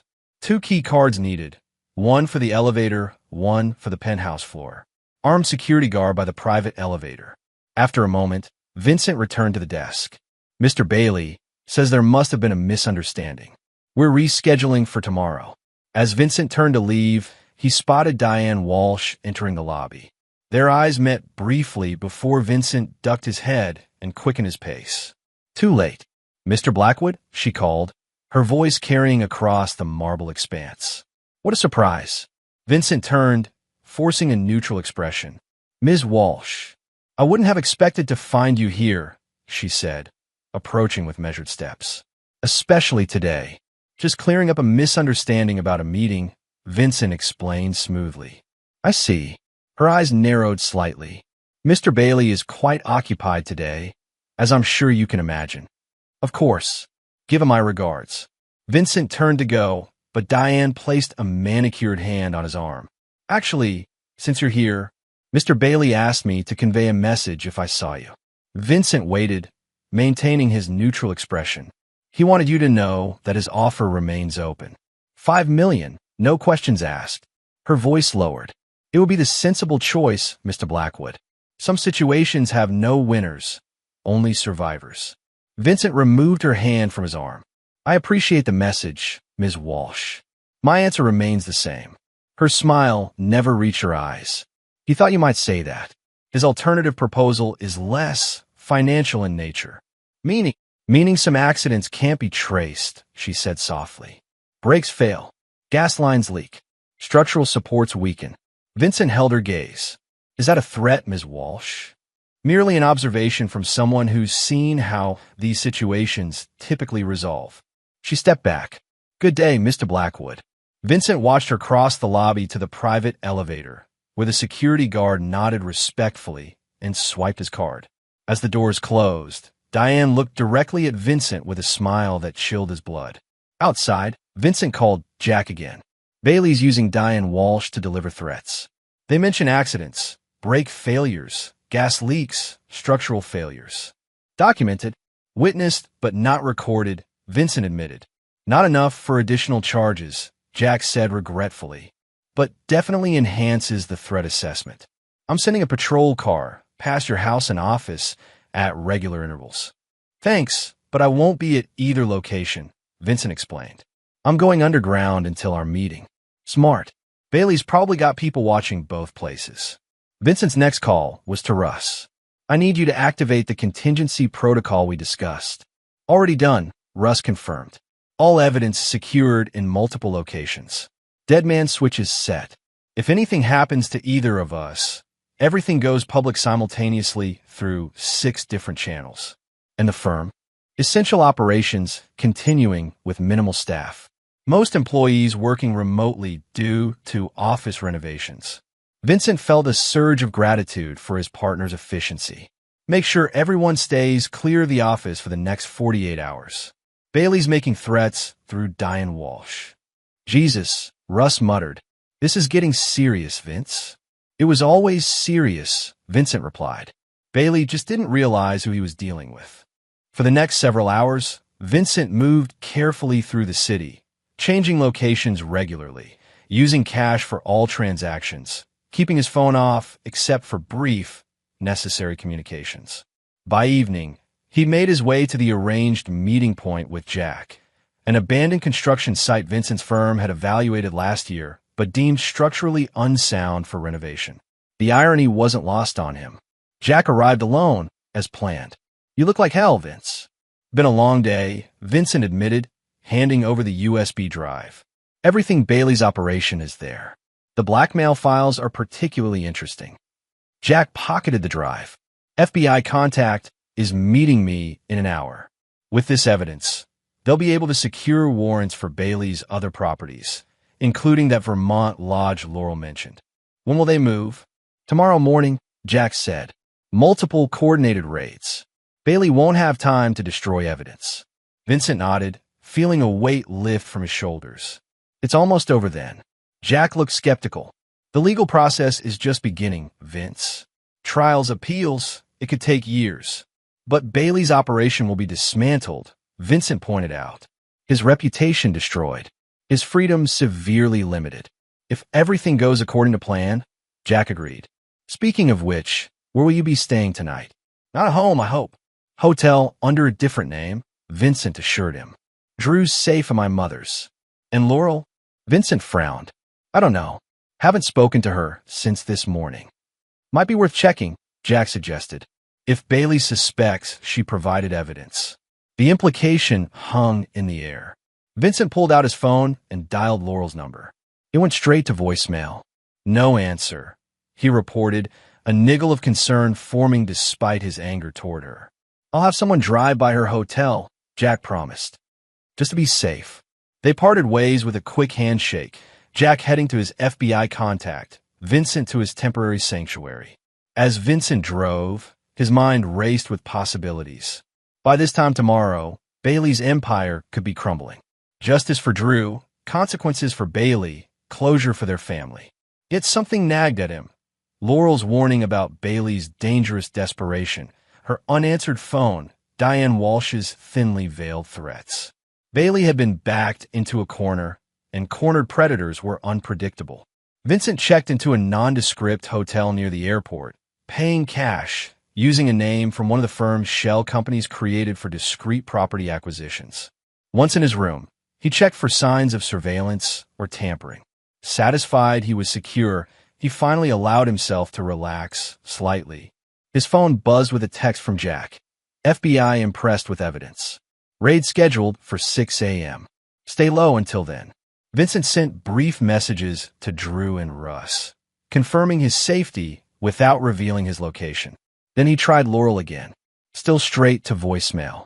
As Vincent prepared for bed, his phone buzzed with an incoming email. The sender was listed as insurance policy, with no content in the subject line. Cautiously, Vincent opened it. A video file was attached. The preview image showed Laurel, seated in what appeared to be a hotel room, looking frightened. Vincent's heart rate accelerated as he downloaded and played the video. Vincent, Laurel's voice was strained, her eyes darting nervously off camera. Bailey knows I gave you the USB drive. He has people watching the Gardner Museum. She swallowed hard. He wants the original drive back, along with all copies. If he doesn't get them by morning, he says. Her voice broke. He says Drew will be next. The camera shifted to show Theodore Bailey entering the frame, his hand resting possessively on Laurel's shoulder. Vincent, Bailey's smooth voice carried none of the desperation one might expect from a man facing criminal charges. I admire your persistence, but this ends now. The USB drive and all copies delivered to the Wilburn Hotel construction site by 5 a.m. Come alone, or your son pays the price. The video ended abruptly, leaving Vincent staring at a blank screen, his mind calculating possibilities. Bailey had Laurel, willingly or unwillingly remained unclear. He was threatening Drew, and he believed he still had leverage. Vincent immediately called Jack, who answered on the first ring. Bailey's got Laurel, Vincent reported without preamble. Sent a video demanding the USB drive by 5 a.m., or he goes after Drew. God damn it, Jack swore. Where's Drew now? Still at my mother's. I'll call to verify. Vincent's mind was already racing ahead. Bailey wants to meet at the Wilburn site. It's a trap, Jack said immediately. He's desperate, cornered. I know, Vincent agreed. But he still thinks he's in control. Vince, don't even think about going there alone. I'm not, Vincent assured him. But I'll need your help setting up a counter trap. For the next hour, Vincent and Jack planned meticulously. FBI agents would be positioned covertly around the Wilburn site. Jack would monitor from nearby, ready to intervene if necessary. Vincent would appear to comply with Bailey's demands while wearing a wire. The goal is to get Bailey to incriminate himself further, Jack explained. Admit to the blackmail, the threats against Drew, the coercion of Laurel. And if Laurel's willing participation? Vincent asked the question that had been gnawing at him. Jack hesitated. It'll come out one way or another, Vince. Are you prepared for that? I just want the truth, Vincent said. Whatever it is. After confirming Drew was safe and placing additional police protection at his mother's house, Vincent tried to get some rest before the 5 a.m. meeting. But sleep eluded him as his mind kept returning to the video. Laurel's frightened eyes, Bailey's confident smirk. By 4 a.m., Vincent was on the move, driving toward the Wilburn Hotel construction site with a duplicate USB drive containing carefully selected files, enough to seem legitimate without providing anything truly valuable. The construction site was eerily quiet in the pre-dawn darkness, surrounded by temporary fencing and dominated by the skeletal beginnings of the hotel's foundation. Vincent parked where instructed, in plain view of the main entrance. As he stepped out of his car, the wire taped to his chest felt bulky and obvious, though Jack had assured him it was virtually undetectable. Vincent walked slowly toward the site entrance, where a single security light. The gate stood ajar, an invitation. Bailey, Vincent called out. I'm here, alone as requested. For a moment, only silence answered him.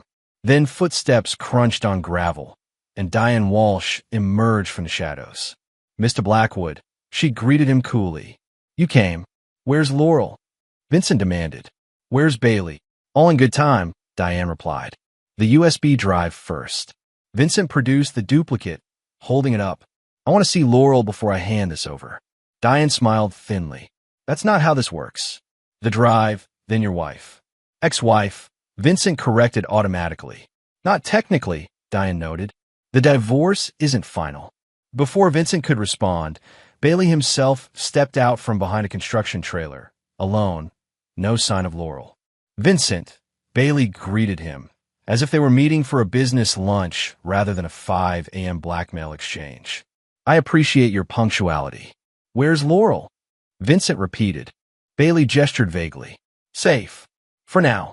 The drive. Not until I see her. Bailey sighed dramatically. Always so stubborn. It's what I admired about you professionally, you know? Your unwillingness to compromise. He nodded to Diane, who spoke briefly into a phone. Moments later, Laurel emerged from the same construction trailer, escorted by a burly man Vincent didn't recognize. She looked disheveled but unharmed. Vincent, she called, her voice breaking. I'm sorry. He made me record that video. It's okay, Vincent assured her, his eyes not leaving Bailey. You're going to be fine. Bailey smiled coldly. That depends entirely on you, Vincent. The drive, please. Vincent held up the USB. Let her go first. I think not, Bailey countered. The drive first. Then Laurel walks to your car. You both leave, and we forget this unfortunate chapter. And Drew. Vincent pressed. The threats against my son? Bailey shrugged. A negotiating tactic. Nothing more. I have no interest in harming a teenager. Like you had no interest when you assaulted him in my backyard? Vincent's voice hardened. A regrettable misunderstanding, Bailey said dismissively. The boy surprised us. I reacted poorly. Vincent took a step forward, the USB drive extended. Here's what's going to happen, Bailey. You're going to let Laurel go. Then I'm going to give you this drive. And then I'm going to watch as the FBI arrests you for blackmail, assault, environmental crimes, and kidnapping. Bailey's expression didn't change, but his eyes flicked briefly toward the surrounding darkness. FBI? I think not, Vincent. I'd know if they were here. Like you knew Laurel was copying files from your laptop? Vincent countered.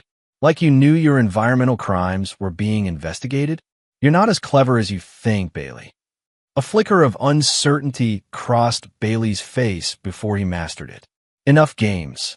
The drive, now, or things get unpleasant.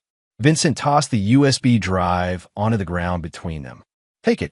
Bailey nodded to the burly man who released Laurel's arm. She immediately ran to Vincent's side. Are you okay? Vincent asked quietly. Yes, she whispered. Vincent, I'm so sorry for everything. Meanwhile, Diane had retrieved the USB drive and handed it to Bailey, who examined it briefly before pocketing it. Now leave, Bailey ordered. Both of you. And understand this. If anything happens to me, certain information about both of you will become very public. I've made arrangements. More blackmail. Vincent shook his head. You never learn, do you? Bailey smiled thinly. It's not blackmail, Vincent. It's insurance. Something you should have considered before starting this vendetta. Not a vendetta, Vincent corrected. Justice. Justice, Bailey scoffed. Is that what you call destroying a man's business over a personal grievance? It's what I call holding someone accountable for assaulting my son and building hotels on toxic land, Vincent replied steadily. Bailey's expression darkened. You self-righteous hypocrite. Your wife came to me willingly, Vincent, eagerly. She was bored with your predictable, workaholic life. She wanted excitement, passion, power, things you could never provide. Vincent felt Laurel tense beside him, but kept his eyes on Bailey. Is that what you told yourself to justify sleeping with a married woman? That she was unfulfilled? Ask her yourself, Bailey suggested with a cruel smile. Ask her about the weekends in New York, the jewelry, the promises she made. Ask her how many times she laughed about your obliviousness. Vincent, don't listen to him, Laurel pleaded. It wasn't like that. Wasn't it? Bailey taunted. Show him your ankle, Laurel. Show him my gift. Despite herself, Laurel's hand moved toward the hem of her pants. Vincent caught a glimpse of a small tattoo, Bailey's initials in an ornate script. You branded her, Vincent said, his voice dangerously quiet. She begged for it, Bailey claimed. Said it made her feel owned. Possessed. That's enough, Vincent snapped, his calm finally breaking. You've got what you wanted. Now we're leaving. By all means, Bailey gestured magnanimously toward Vincent's car. Until our next encounter. As Vincent and Laurel turned to go, Bailey added, Oh, and Vincent, that USB drive? I'll know if you've made copies. I'll know if you share the information. And when I find out, not if, when, I'll make you wish you'd taken the money. Vincent paused, looking back at the man who had destroyed his marriage and threatened his family. No, Bailey, you'll wish you had never met me. With that, Vincent guided Laurel to his car, opened the passenger door, and helped her in before walking around to the driver's side. As they pulled away from the construction site, Vincent glanced in his rearview mirror to see Bailey watching them leave, his expression unreadable in the pre-dawn light.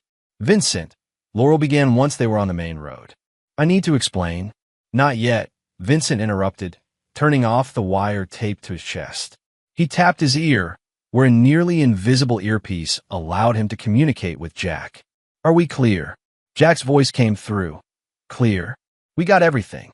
Bailey just incriminated himself 6 ways from Sunday. Teams moving in now. What about at the Vermont Lodge? Vincent asked. Simultaneous raid in progress. Jack confirmed. Initial reports say they've hit the motherlode, financial records, blackmail files, everything. And Diane Walsh, target of particular interest, Jack assured him. Her conversation with you yesterday about accidents, that's going to come back to haunt her. Vincent allowed himself a grim smile. How long? Give us 20 minutes to secure Bailey and Walsh, Jack instructed. Then you're clear to go home. Vincent ended the call and drove in silence, aware of Laurel's questioning gaze, but not yet ready to address it. Instead, he focused on the road, on the lightening sky, on the knowledge that Bailey's reign was ending. After exactly 20 minutes, his phone buzzed with a text from Jack, Bailey and Walsh in custody. All clear. Vincent finally pulled over in a quiet residential area and turned to face Laurel. Is Drew safe? She asked immediately. Yes, Vincent assured her. Extra protection at my mother's house, just in case. Laurel nodded, relief evident on her face. Then she touched her ankle where the tattoo was hidden. Vincent, about what Bailey said about the tattoo. Did you willingly get his initials permanently marked on your body? Vincent asked directly. Laurel closed her eyes briefly. Yes and no. It was complicated. Bailey has a way of making you feel special, chosen, but also like you have no choice. She looked at Vincent pleadingly. I know that sounds contradictory. It sounds like manipulation, Vincent corrected. Classic abuser tactics. Maybe, Laurel acknowledged. But I still made choices. Terrible choices that hurt you and Drew. I can't blame that all on Bailey. Vincent studied the woman he'd once known so well. Why, Laurel? We had problems, yes. But this, it started innocently enough, she explained, her voice barely above a whisper. Professional mentorship. Bailey has connections in the art world I could only dream of accessing. Then it became dinners, gallery openings. He made me feel seen in ways I hadn't in years.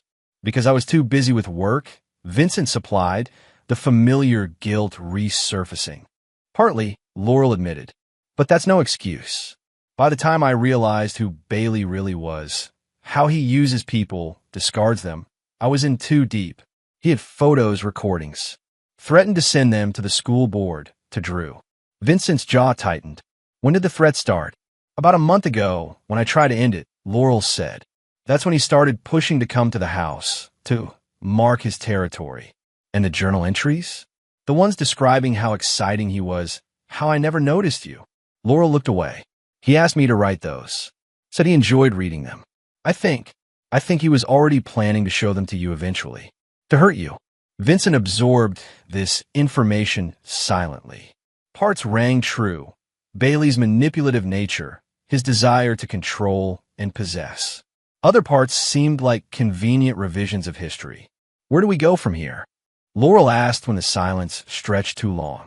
Bailey will face charges, Vincent said. Serious ones. His entire operation is being dismantled as we speak. And us. Laurel pressed. Our family. Vincent looked at her directly. There is no us anymore, Laurel. Whether you were a willing participant or a victim of manipulation doesn't change what happened. Tears filled her eyes. I know. I need to make amends. Especially with Drew. That's between you and him, Vincent said. I won't stand in the way of your relationship with our son, but I won't facilitate it either. He needs to make his own choices about forgiving you. Laurel nodded, wiping away tears. And what about you, Vincent? Can you ever forgive me? Vincent started the car again, his eyes on the road ahead. I don't know. Right now, I'm focused on rebuilding what Bailey tried to destroy. My relationship with Drew, my firm's reputation, my sense of security. Forgiveness might come later, or it might not. As they drove toward an uncertain future, Vincent felt something he hadn't experienced since finding Drew at the police station. A sense of control returning. Bailey's power was broken. The truth, however painful, was emerging. And whatever came next, Vincent would face it on his own terms, not Bailey's. Dawn was breaking fully now. A new day. The beginning of the end of Theodore Bailey's reign of corruption. And for Vincent and Drew Blackwood, perhaps the start of healing. Chapter 7. Aftermath. 3 weeks after Theodore Bailey's arrest, Vincent sat in a conference room at the FBI field office, reviewing his statement for what felt like the 100th time. Across the table, Special Agent Monica Reeves closed her notebook with a satisfied nod. That should cover everything, Mr. Blackwood. Your testimony is consistent with the evidence we've recovered from Bailey's properties. What happens next? Vincent asked. Grand jury convenes next week, Reeves explained. Given the breadth of evidence, we expect indictments on multiple federal charges: racketeering, blackmail, environmental crimes crossing state lines, witness intimidation. And what about Diane Walsh? The others in Bailey's organization? Walsh is cooperating in exchange for reduced charges, Reeves said. She's provided names of officials Bailey bribed, details about the blackmail operation. Several arrests have already been made. Vincent nodded, processing this information. And Laurel? My wife. Reeves' expression softened slightly. Mrs. Blackwood's situation is complicated. Evidence supports her claim of coercion, at least in the later stages of her relationship with Bailey. The district attorney is still determining whether to pursue charges. I see, Vincent said neutrally. Since the morning of Bailey's arrest, Laurel had moved into a small apartment across town. Their communication had been limited to necessary discussions about Drew and divorce proceedings. Vincent had neither forgiven nor condemned her, choosing instead to focus on rebuilding his relationship with Drew and stabilizing his firm after the chaos of the past month. After signing his statement, Vincent left the FBI building and checked his phone. 3 missed calls from Russ, one from Jack, and a text from Drew. Got the acceptance letter from our ISD. Full scholarship. Vincent smiled genuinely for the first time that day, immediately calling his son. Congratulations, he said when Drew answered. I knew they'd recognize your talent. Thanks, Dad, Drew said, his voice buoyant with excitement. The exhibition photos really impressed them. Mr. Harrington says it's unprecedented for a high school junior to get early acceptance like this. We should celebrate, Vincent suggested.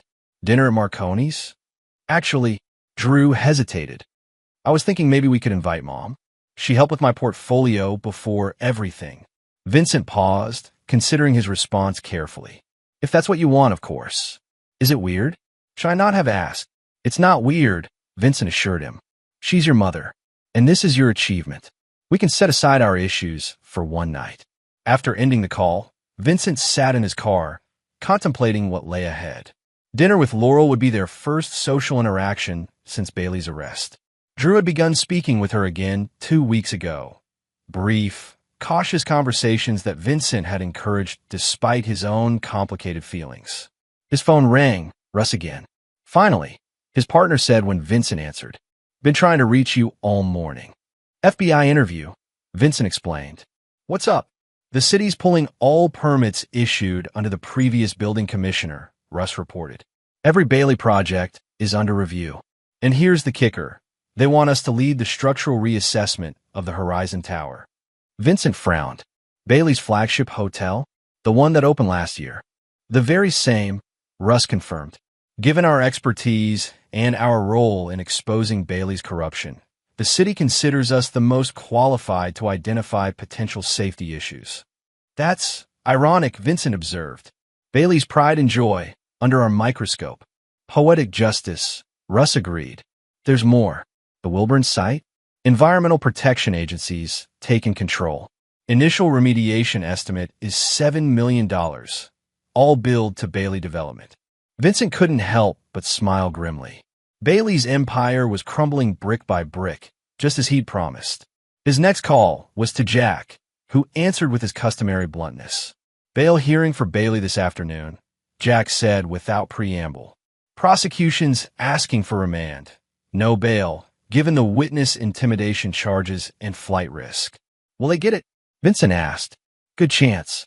Judge Winters is presiding. No friend of Bailey's after learning he was on the blackmail list. Vincent nodded to himself. I'll be there. The courthouse steps were crowded with reporters when Vincent arrived. Bailey's arrest had become national news, a lurid tale of corruption, blackmail, and environmental crimes that touched influential figures across multiple states. Inside, Vincent found a seat in the back of the courtroom, hoping to observe without drawing attention. Jack slipped in beside him just before proceedings began. Brace yourself, Jack muttered. Bailey's going for the persecuted businessman angle. Sure enough, when Theodore Bailey was brought in, he'd transformed his appearance.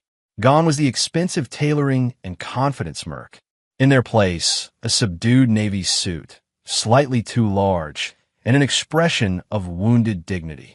His attorney, a silver-haired litigator named Hartwell, approached the bench with an air of reasonable concern.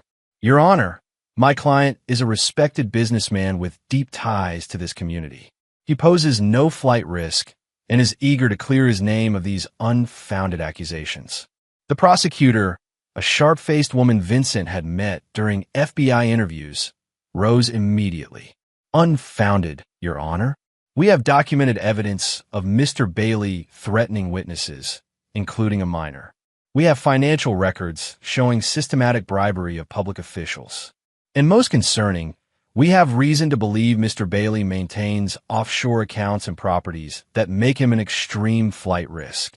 Judge Winters, a stern woman in her 60s whose reputation for fairness was legendary, studied Bailey over her reading glasses. Mr. Bailey, these are extremely serious charges. Bailey stood, the perfect picture of wounded dignity. Your Honor, I've built my business in this city for 20 years. I've created thousands of jobs, contributed millions to charitable causes. These charges stem from a personal vendetta by a business rival whose wife chose me over him. Vincent tensed, feeling eyes turned toward him, but maintained his composure. Judge Winters was unmoved. "Mr. Bailey, I'm not interested in your personal disputes. I'm interested in the evidence, which appears substantial. Evidence that will be contested vigorously at trial." Hartwell interjected. "My client is prepared to surrender his passport and accept house arrest with electronic monitoring." The prosecutor countered, "Your Honor, Mr. Bailey's house is a $20 million penthouse with private elevator access. His idea of confinement is most people's idea of luxury. More importantly, from that location, he could continue to intimidate witnesses and destroy evidence." Judge Winters considered briefly before rendering her decision. "Bail is denied. The defendant shall be remanded to custody pending trial." Bailey's composed facade cracked momentarily, his eyes flashing with rage as officers approached to escort him out. As he passed the gallery, his gaze locked with Vincent's. The hatred there was unmistakable and mutual. Outside the courthouse, Vincent declined to speak with reporters, instead walking purposefully toward his car. Jack fell in a step beside him. "That went well," Jack observed. "It's just the beginning," Vincent replied. "Bailey still has resources, connections." "Diminishing by the hour," Jack assured him. "FBI's freezing accounts, seizing properties. The blackmail victims are turning on him now that they know they're not alone." "Bailey's finished, Vince." Vincent wasn't convinced. "People like Bailey don't go down easily." "No," Jack agreed, "but they do go down. Just be careful. A cornered animal is most dangerous at the end." As Vincent drove to pick up Drew for their celebration dinner, he reflected on Jack's warning. Bailey had lost his freedom, and his empire was crumbling, but Vincent couldn't shake the feeling that the man had contingency plans even for this scenario. Drew was waiting outside his grandmother's house, dressed in uncharacteristically formal attire, pressed slacks, and a button-down shirt.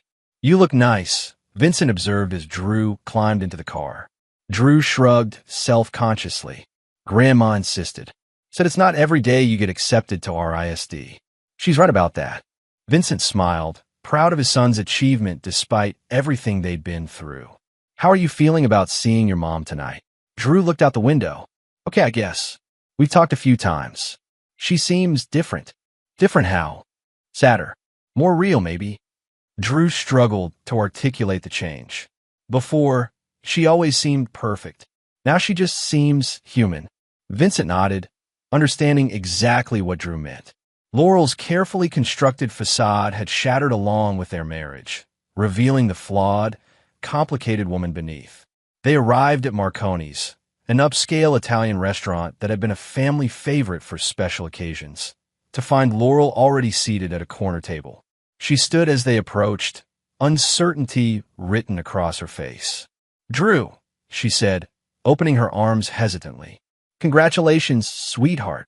Drew allowed the hug, brief but genuine. "Thanks, Mom." Vincent nodded a greeting, neither cold nor warm. "Laurel." "Vincent," she replied softly. "Thank you for allowing this." The dinner began awkwardly, with careful small talk about Drew's scholarship, the RISD campus, and his photography. Gradually, as wine was poured, sparkling cider for Drew, and food arrived, the tension eased slightly. "I saw your exhibition photos online," Laurel told Drew. "They're extraordinary. Powerful." "Thanks," Drew said, studying his plate. "They were therapeutic to create." "I'm sorry they needed to be," Laurel said, her voice catching. "I'm so sorry for all of it, Drew." Drew looked up, his expression complex, hurt mingled with lingering love. "I know, Mom." As the main course arrived, Vincent's phone buzzed with a text from Russ. Preliminary assessment of Horizon Tower complete. "You need to see this ASAP." Vincent frowned at the message. "Everything okay?" Laurel asked, noticing his expression. "Work thing," Vincent said vaguely, not wanting to discuss Bailey during their celebration dinner. "Nothing that can't wait." The conversation shifted to safer topics. Drew's upcoming senior year, his photography plans, college preparations. For brief moments, they almost felt like a family again, before reality would intrude and remind them of all that had been lost. As dessert was served, Laurel cleared her throat. "I have something for you, Drew." She reached into her purse and produced a small box. A congratulations gift. Drew opened it to find a vintage camera lens, a specialized portrait lens he'd been coveting for months. Mom, how did you know? You mentioned it at Christmas, Laurel said. I ordered it then, but, well, everything happened before I could give it to you. Drew examined the lens reverently. It's perfect. Thank you. Vincent watched this exchange with mixed emotions. Laurel had always been thoughtful with gifts, remembering details others missed. That hadn't changed, even as everything else had. As the evening wound down, Laurel excused herself briefly. While she was gone, Drew looked at Vincent. This wasn't as weird as I thought it would be. No, Vincent agreed. It wasn't. Do you think you and Mom will ever? Drew trailed off, unable to complete the question. Vincent shook his head gently. Some things can't be repaired once they're broken, son. But we can learn to exist in each other's lives in a new way. For your sake. When Laurel returned, Vincent insisted on paying the bill despite her protests. Outside the restaurant, the momentary truce began to dissolve as reality reasserted itself. I have my car, Laurel said, gesturing down the street. Drew, would you like me to drive you to your grandmother's? Drew looked between his parents, clearly torn. I should probably go with Dad. We have some things to discuss about the RISD housing options. Laurel nodded, disappointment flickering across her face. Of course. I understand. She hugged Drew again, longer this time. I'm so proud of you. So very proud. As she turned to leave, Vincent surprised himself by saying, Laurel, wait. I need to ask you something. He glanced at Drew. Give us a minute. Drew nodded, moving a few steps away, but watching curiously. What is it? Laurel asked. The tattoo, Vincent said quietly. Bailey's initials. Are you keeping it? Laurel's hand moved automatically to her ankle. No, I have an appointment next week to begin removal. It will take several sessions. Vincent nodded. Good. Vincent, Laurel said hesitantly. I know we can never go back to what we were, but I hope someday you can forgive me. Vincent studied the woman he'd loved for 15 years, searching for the truth in her eyes. I'm working on it, he said finally. Not for you. For me. As they parted ways, Vincent felt a strange sense of closure. Not healing. That would take much longer, but perhaps the beginning of acceptance. In the car, Drew asked, what was that about? Moving forward, Vincent answered simply, one step at a time. That night, after Drew was settled at his grandmother's house, Vincent returned to his office to review the files Russ had sent about the Horizon Tower. What he found disturbed him deeply. The structural assessment revealed Bailey had substituted inferior materials throughout the building's core supports. Changes made after Vincent's firm had completed the design phase. Computer models predicted potential catastrophic failure within 5 to 7 years without major remediation. Vincent called Russ immediately. How many other Bailey buildings have these same issues? We're checking all of them, Russ reported grimly. Preliminary findings suggest it's systematic, cutting corners on structural integrity to maximize profits. People could die, Vincent said, the implications hitting him fully. Exactly. We've already notified the city. They're preparing emergency evacuation orders for the Horizon. Vincent leaned back in his chair, the weight of the discovery settling on his shoulders. Bailey hadn't just betrayed Vincent's family. He betrayed public trust in the most dangerous way possible, endangering countless lives for profit. This wasn't just a personal vendetta anymore. This was about preventing a disaster.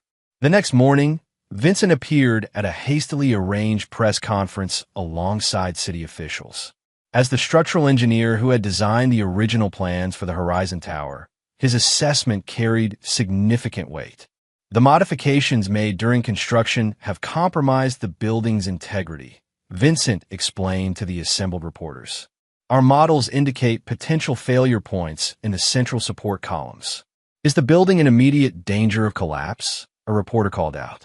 No, Vincent clarified. But the risk increases over time, especially during seismic events or extreme weather. The city's evacuation order is an appropriate precaution while remediation plans are developed. Another reporter raised her hand. Mr. Blackwood, given your personal history with Theodore Bailey, can you assure the public that your assessment is entirely objective? Vincent had anticipated this question. Our findings have been independently verified by 2 other engineering firms. This isn't about Theodore Bailey or me. This is about public safety. As cameras flashed and questions continued, Vincent maintained his professional demeanor. Privately, however, he felt a cold satisfaction. Bailey's crimes were no longer hidden in shadows or buried in compromised soil. They were exposed in the full light of day, concrete evidence of his willingness to gamble with human lives. Later that day, Vincent received a call from Jack. Bailey's attorney is scrambling, the detective reported. With the Horizon Tower evacuation making headlines, his persecuted businessman defense is falling apart. They're talking plea deal. What kind of deal? Vincent asked. Still negotiating, but substantial prison time is on the table. Bailey's trying to protect what's left of his assets. Vincent considered this. Do you think he'll take it? Hard to say, Jack admitted. Bailey's ego is massive, but his self-preservation instinct is stronger. A smart man would take the deal. After hanging up, Vincent received a text from an unknown number. This isn't over, Blackwood. Your victory is temporary. Vincent stared at the message, knowing instinctively it came from Bailey, likely through an associate with access to a phone. He forwarded it to Jack with a brief note. Thought you should see this. Jack's response came quickly. Added to evidence file. Don't engage. Vincent had no intention of engaging directly. Bailey was behind bars, his empire crumbling, his reputation destroyed. The legal system would handle the rest. Or so he thought, until Drew called the next morning, his voice tight with alarm. Dad, there are reporters outside Grandma's house. They're saying Mom was involved in Bailey's escort service. That she. I'm on my way, Vincent said immediately. Don't talk to anyone. Don't open the door. As Vincent drove to his mother's house, he called Jack. Someone leaked details about Laurel's connection to Bailey's operation. Drew just called. Reporters are swarming my mother's place. Jack swore under his breath. Has to be Bailey. He's using his remaining connections to hit back at you through your family. Can you do anything? I'll send a patrol car to keep the reporters at bay, Jack promised. But the information is out there now. Can't put that genie back in the bottle. When Vincent arrived, he had to push through a small crowd of reporters shouting questions about Laurel's role in Bailey's escort service, about Drew's knowledge of his mother's activities, about Vincent's own involvement in exposing the operation. Inside, he found Drew pale and shaking with anger. Vincent's mother trying unsuccessfully to comfort him. How could they say those things about Mom? Drew demanded. It's all over the internet. My friends are texting me. Vincent placed his hands on Drew's shoulders. Bailey is trying to hurt us because we helped bring him down. This is his revenge. But is it true? Drew asked, his voice breaking. Was Mom really doing what they're saying? Vincent chose his words carefully. Your mother was manipulated and coerced by Bailey. The full truth is complicated and not something that should be tried in the court of public opinion. I need to talk to her, Drew decided. Are you sure that's wise right now? Vincent's mother interjected. Drew's jaw set in a determined line that reminded Vincent of himself. I need to hear it from her. Vincent nodded. I'll drive you. They found Laurel in her apartment, devastated by the public exposure. She'd been crying, her normally perfect appearance disheveled, her phone ringing constantly with calls she refused to answer. Drew, she said when she opened the door, fresh tears springing to her eyes. I'm so sorry you're seeing this. Is it true? Drew asked bluntly.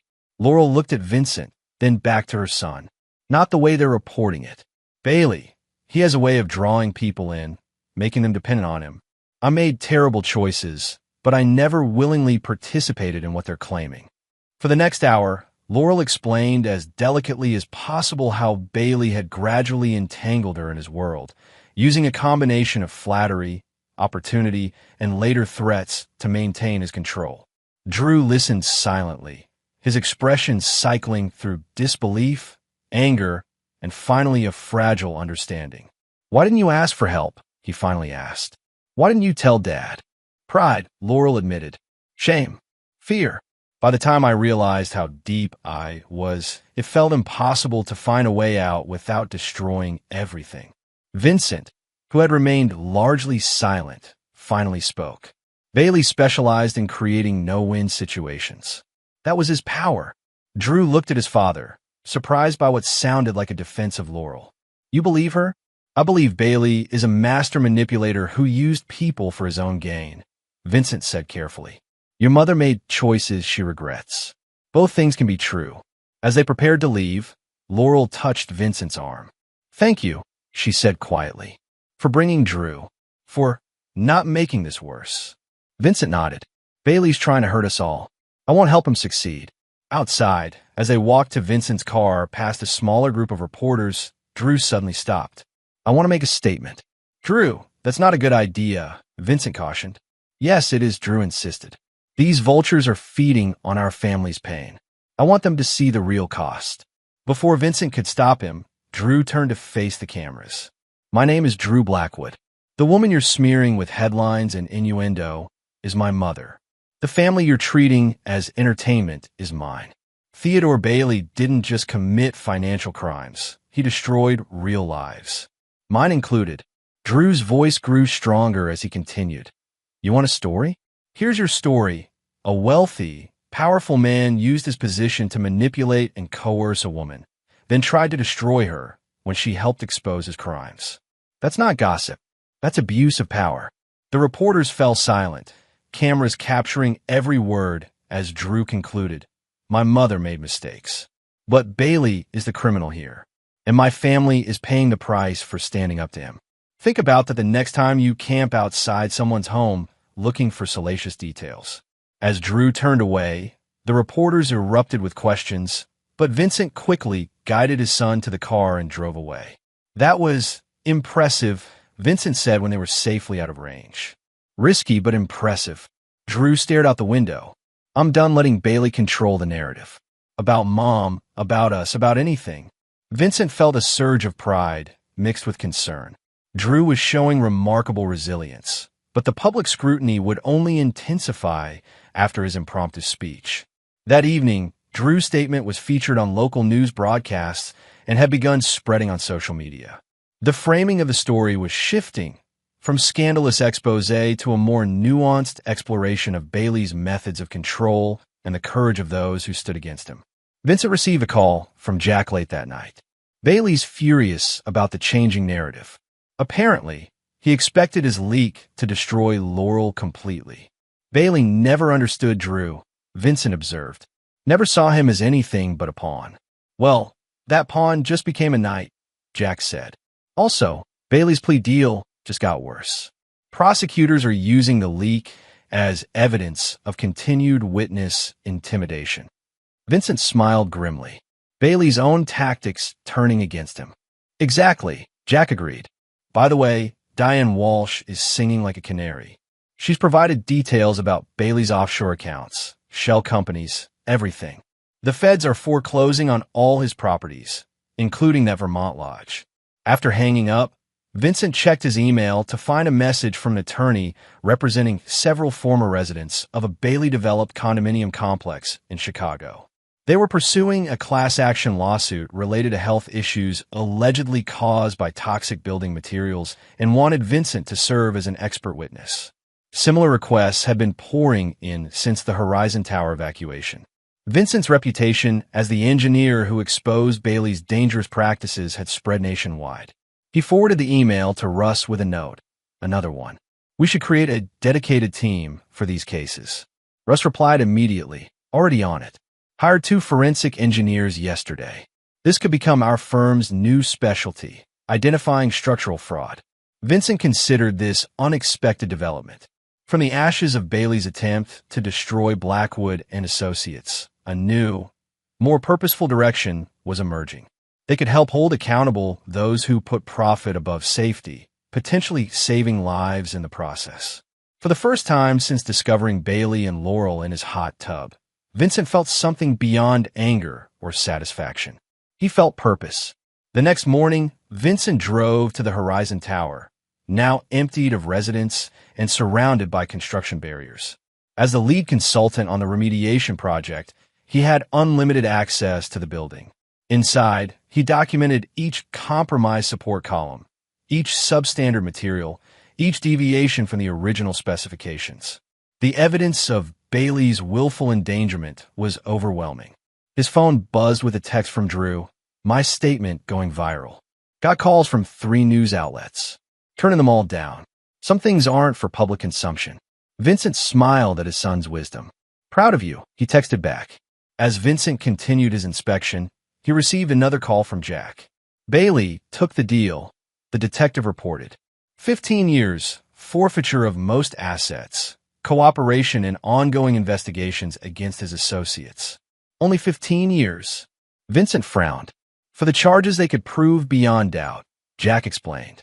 Better a guaranteed 15 than risking an acquittal on the more serious charges. Plus, his cooperation will bring down others in his network. Vincent absorbed this information as he stood in the emptied lobby of what had been Bailey's crown jewel, the Horizon Tower with its sweeping views and luxurious appointments, now revealed as a potential death trap. It's over then, Vincent said, more to himself than to Jack. The legal part, yes, Jack agreed. The rest is up to you. As Vincent ended the call, he looked around at the physical manifestation of Bailey's corruption. The man had built an empire on cutting corners, endangering lives, manipulating people. Now that empire was being dismantled, stone by stone, beam by beam. But the damage to Vincent's family couldn't be undone so easily. Drew would carry these scars into adulthood. Laurel would forever live with her choices and their consequences. And Vincent himself had been fundamentally changed by the experience, hardened in some ways, more compassionate in others. Bailey had lost everything, his freedom, his wealth, his power, his reputation. But in the process of bringing him down, the Blackwood family had paid a heavy price. As Vincent prepared to leave the tower, his phone rang again. Laurel, I just heard about Bailey's plea deal, she said. 15 years. Yes, Vincent confirmed. It doesn't seem enough, Laurel said quietly. Not for what he did to all those people. To us. No, Vincent agreed. But it's something. A pause. Drew's statement. Did you know he was going to do that? No. It was entirely his decision. He defended me, Laurel said, her voice thick with emotion. After everything, he defended me. He's an exceptional young man, Vincent said. We did something right there at least. Another pause, longer this time. Vincent, I know we can't go back, but I hope we can eventually find some peace with each other. Vincent looked out at the city skyline, thinking of all they had lost and all that remained. I think we already have, Laurel. It's just not the peace we expected. Chapter 8. Foundations. 6 months after Bailey's plea deal, the landscape had shifted dramatically. Blackwood and Associates had grown from a mid-sized architectural engineering firm to a nationally recognized consultancy specializing in structural integrity analysis and building safety. Their role in exposing Bailey's dangerous practices had made them the go-to experts for similar cases across the country. Vincent sat in his expanded office, reviewing applications for 3 new engineering positions. The firm's workload had tripled, with requests coming in from regulatory agencies, homeowners associations, and law firms representing clients in construction defect cases. Russ burst in, waving a newspaper. Have you seen this? The Bailey Empire. 1 year later. He tossed the paper onto Vincent's desk. They're calling you a structural integrity crusader. Vincent skimmed the article, which detailed the aftermath of Bailey's downfall, the dozens of buildings now under remediation, the class action lawsuits, the ongoing investigations into Bailey's associates. Crusader seems a bit much, Vincent observed dryly. Maybe, Russ shrugged, but it's not inaccurate. We've helped identify dangerous construction in 11 states now. We've been lucky, Vincent countered. Right place, right time. Lucky. Russ raised an eyebrow. Bailey tried to destroy you, and you turned it into the firm's biggest growth opportunity ever. That's not luck, Vince. That's something else entirely. Before Vincent could respond, his assistant knocked on the door. Your son is here, Mr. Blackwood. Drew entered, carrying his camera bag and a large portfolio case. At 18, he'd grown another inch since starting his senior year, his face losing the last traces of childhood. The experience with Bailey had matured him beyond his years, giving him a quiet confidence that showed in his bearing. Hey, Dad. Hi, Russ. Drew. Russ greeted him warmly. How's the RSD preparation going? Good. Just finished my final portfolio, for submission. Drew patted the case. Thought Dad might want to see it before I send it off. Absolutely, Vincent said, clearing space on his desk. Let's see what you've got. Russ excused himself, leaving father and son alone. Drew carefully removed a series of mounted photographs from his portfolio case, arranging them in sequence across Vincent's desk. It's called structural integrity, Drew explained. A visual exploration of what holds things together and what happens when those supports fail. Vincent examined the images with growing appreciation. The series began with architectural photographs, close-ups of building supports, bridge trusses, foundation elements, before transitioning to more abstract representations of connection and support. An elderly couple holding hands, a mother cradling an infant, a family gathered around a table. The middle section featured images of collapse and failure, not just physical structures, but metaphorical ones. An empty wedding ring lying on divorce papers, a foreclosure sign on a family home, the hot tub from their backyard now drained and covered with fallen leaves. But the final images showed rebuilding, construction workers repairing the Horizon Tower, a family moving into a new home, and most powerfully, a photograph of Vincent and Drew standing together on a cliff edge, their backs to the camera, facing a sunrise. Drew, this is extraordinary, Vincent said, genuinely moved. The narrative arc, the technical execution, it's professional-level work. Drew smiled, pleased by his father's reaction. It's what I've been processing this past year.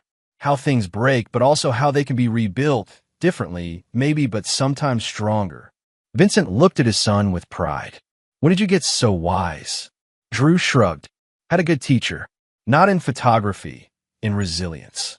After reviewing the entire portfolio and offering a few technical suggestions, Vincent noticed Drew seemed to have something else on his mind. What is it? Vincent prompted. Drew hesitated. Mom called yesterday.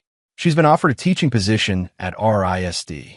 Vincent absorbed this information. In Providence? Where you'll be attending? Yeah, Drew confirmed. She turned it down initially because of, well, everything, but they've approached her again. And how do you feel about that? Drew considered the question. Mixed. Part of me thinks it would be weird having her there. Another part thinks maybe it could be good. For both of us. Vincent nodded thoughtfully. In the months since Bailey's arrest, his relationship with Laurel had evolved into something neither of them could have predicted. Not friendship exactly, but a careful, respectful co-parenting arrangement. Their divorce had been finalized 3 months ago, with minimal conflict and mutual acknowledgement of what had been lost. You know, Vincent said carefully, your mother made serious mistakes, but she's also made genuine efforts to atone for them. Her testimony was crucial in several of the Bailey-related cases. I know, Drew agreed. And I've forgiven her, mostly. It's just complicated. Family always is, Vincent observed. What did you tell her about the job? That she should make the decision based on what's best for her career, not on my presence there. That I'm an adult now, and we can figure out appropriate boundaries. Vincent smiled. Like I said, wise beyond your years. Later that day, Vincent found himself driving past the former Wilburn Hotel site, now transformed into a community park as part of the environmental remediation settlement. Where Bailey had planned to build a toxic monument to greed, children now played on safe, clean ground. Vincent parked and walked through the park, noting the plaque acknowledging the community activists and whistleblowers who had prevented a potential environmental disaster. His name was listed among others. Not prominently, just one of many who had stood against Bailey's corruption. His phone buzzed with a text from Jack. Just heard Bailey's being transferred to federal prison in Colorado next week. Thought you should know. Vincent stared at the message, surprised by his own lack of reaction. 6 months ago, news about Bailey would have triggered intense emotions. Now it felt distant, almost irrelevant to his current life. He texted back, "Thanks for letting me know. Hope you and Kate are still on for dinner Saturday." Jack's friendship had been one of the unexpected bright spots in the aftermath of Bailey's downfall. What began as a professional alliance had evolved into a genuine personal connection, with Jack and his new girlfriend becoming regular dinner guests at Vincent's home. As Vincent continued walking through the park, he spotted a familiar figure sitting on a bench near the central fountain. Laurel. She appeared to be sketching, her attention focused on the pad in her lap. Vincent hesitated, then approached. Laurel. She looked up, startled. Vincent, I didn't expect to see you here. Just checking on the remediation progress, he explained, gesturing at the transformed landscape. You? Finding inspiration, she said, turning her sketch pad to show a detailed drawing of the fountain. I'm developing a new course on urban renewal through art. This park is a perfect case study. Vincent sat on the far end of the bench. Drew mentioned RISD, offered you a position. Laurel nodded. I was surprised given everything. Apparently, my work stands on its own merits, despite the scandal. You've always been talented, Vincent acknowledged. Are you going to accept? I'm considering it, Laurel said cautiously. Drew said he'd be okay with it, but I worry about complicating his college experience. He's resilient, Vincent noted, and you both deserve fresh starts. Laurel studied him curiously. That's generous of you to say. Vincent shrugged. Bailey took enough from all of us. I'm not interested in letting him take more by clinging to anger. They sat in surprisingly comfortable silence for a moment before Laurel spoke again. I heard about the expansion of your firm. The article called you a crusader. Vincent smiled slightly. Journalists and their hyperbole. It's not hyperbole if it's accurate, Laurel countered. What you've done with Blackwood and Associates, turning personal tragedy into a mission to help others, it's admirable.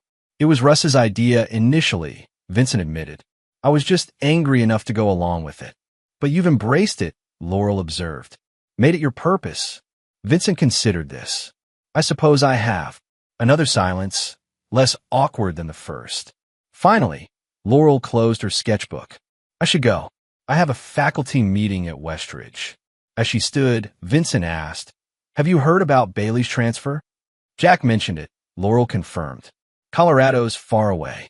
Not far enough, Vincent said, an edge creeping into his voice. Laurel studied him. He still has power over you. Over us. No, Vincent disagreed. Not power. Just presence. Like a ghost we can't quite exorcise. Maybe we're not supposed to exorcise him completely, Laurel suggested. Maybe remembering what happened keeps us vigilant. Vincent considered this perspective. Perhaps. But I prefer to remember what we've built from the ruins, not the man who caused the destruction. As Laurel prepared to leave, she hesitated. Vincent, I know I've said this before, but I truly am sorry. For everything. Vincent met her gaze directly. I know, and I believe you. It wasn't forgiveness exactly, but it was acknowledgement of her remorse, of their shared history, of the complex reality that had replaced their once simple marriage. After Laurel left, Vincent remained in the park, reflecting on how much had changed in a year. The Bailey case had generated national attention, sparking conversations about building safety regulations, environmental oversight, and the power of determined individuals to stand against corruption. His phone buzzed with an email notification, an invitation to speak at a national conference on structural engineering ethics. The subject line read, Integrity in Construction, Lessons from the Bailey Scandal. Vincent smiled ruefully. Bailey had indeed left a legacy, though not the one he'd intended. Instead of an empire built on corruption, his name was now synonymous with the consequences of valuing profit over people's safety. That evening, Vincent attended Drew's photography exhibition at Westridge Academy. The school's gallery was packed with students, parents, and several local arts reporters drawn by Drew's growing reputation as a young photographer of unusual depth and technical skill. Vincent spotted Mr. Harrington, Drew's photography teacher, engaged in animated conversation with a representative from a prestigious arts journal. Nearby, Drew's classmates clustered around him, asking questions about his techniques and inspirations. He's quite the celebrity tonight, a voice observed beside Vincent. He turned to find Jack, looking distinctly uncomfortable in a sport coat rather than his usual casual attire. Didn't expect to see you here, Vincent said. Professional curiosity, Jack claimed with a wry smile. Plus, the kid's got talent. Thought I should see what all the fuss is about. They moved through the exhibition together, stopping before the final image in Drew's Structural Integrity series, the photograph of Vincent and Drew facing the sunrise. Powerful composition, Jack noted. Hope in the face of uncertainty. Something like that, Vincent agreed. Though I prefer Drew's own interpretation, rebuilding after collapse. Jack studied the image thoughtfully. You know, when this all started with Bailey, I worried about what revenge would do to you. How it might change you. And I was right to worry, Jack said frankly. It did change you, but not in the way I feared. Before Vincent could respond, Drew approached grinning. Dad, Jack, what do you think? Impressive work, Jack said, shaking Drew's hand. Particularly that series on demolition and reconstruction. Thanks, Drew beamed. Mr. Harrington says I might have a chance at the National Young Photographers Award with that series. Vincent placed a hand on his son's shoulder. He's right. These are exceptional, Drew. As Drew was called away by the gallery director, Jack checked his phone. Gotta run, case development. But Vincent, about what I was saying. I know, Vincent interrupted. Bailey changed me. Changed all of us. Yes, Jack agreed. But you've managed to channel that change into something constructive. Not everyone does. After Jack left, Vincent continued through the exhibition, stopping to chat with other parents and faculty members. Several commented on Drew's remarkable maturity and focus despite the family turmoil of the past year. He's found his voice through this experience, Mr. Harrington told Vincent. Some artists search their whole lives for authentic perspective. Drew found his through adversity. The observation stayed with Vincent as he drove home that night. Drew had indeed found his voice, a clear, compassionate perspective that acknowledged pain without being defined by it. Perhaps, Vincent reflected, he had found something similar in his own way. The Bailey scandal had shattered his life's foundations. Yet from those fragments, he constructed something new. A career focused on protecting others from similar dangers. A co-parenting relationship with Laurel based on mutual respect rather than recrimination. And most importantly, a deeper, more honest connection with Drew. The next morning, Vincent received a call from an unfamiliar number with a Colorado area code. Warily, he answered, Mr. Blackwood? This is Margaret Willis, assistant warden at Florence Federal Correctional Complex. Vincent's grip tightened on the phone. Yes. I'm calling regarding Theodore Bailey, she said. He's requested to speak with you before his transfer. Vincent felt a cold weight settle in his stomach. Why would I agree to that? He claims to have information about other compromised buildings that weren't discovered during the investigation, Willis explained. Information he'll only share with you personally. Vincent's mind raced with possibilities. If Bailey was telling the truth, there could be other dangerous structures threatening innocent lives. If he was lying, it could be a final attempt to manipulate Vincent to reassert some measure of control. I'll need to consider this request, Vincent told the assistant warden, and consult with the FBI agents handling his case. Of course, Willis said. Please let us know your decision by Friday. The transfer is scheduled for Monday morning. After hanging up, Vincent immediately called Jack, who reacted with predictable skepticism. Classic Bailey manipulation, Jack said, dangling the possibility of unknown dangers to get what he wants, which is access to you. But if there are other compromised buildings, Vincent began. Then Bailey should tell the appropriate authorities, Jack countered. He doesn't need you for that, unless he's telling the truth about only being willing to share the information with me. Jack sighed audibly. Vince, ask yourself, what does Bailey gain from seeing you? One last chance to gloat? To threaten? To manipulate? Whatever it is, it's about his needs, not public safety. Vincent knew Jack was probably right. Yet the architect in him, the engineer who had dedicated his career to structural integrity, couldn't dismiss the possibility that lives might be at risk. I need to think about it, Vincent said finally. Just remember who you're dealing with, Jack warned. Bailey lost everything because of you. People with nothing left to lose are unpredictable. That evening, Vincent discussed the situation with Drew over dinner at home. It's a trap, Drew said immediately. Bailey's trying to get in your head one last time before they ship him off to Colorado. Probably, Vincent agreed. But if there's even a small chance he knows about other dangerous buildings. Drew studied his father. You're actually considering going. I have responsibilities as an engineer, Vincent explained. If there are unsafe structures I help design, even unknowingly. Dad, Drew interrupted, You've spent the last year identifying and fixing Bailey's structural frauds. You've done more than anyone could reasonably expect. This is Bailey trying to manipulate you again. Vincent nodded, acknowledging the likelihood that Drew was right. When did you get so insightful about manipulation? When my mother's lover attacked me in our hot tub, Drew said dryly. Tends to sharpen one's perception. Vincent smiled despite himself. Drew's ability to find dark humor in their family trauma was one of the ways he'd coped with the past year.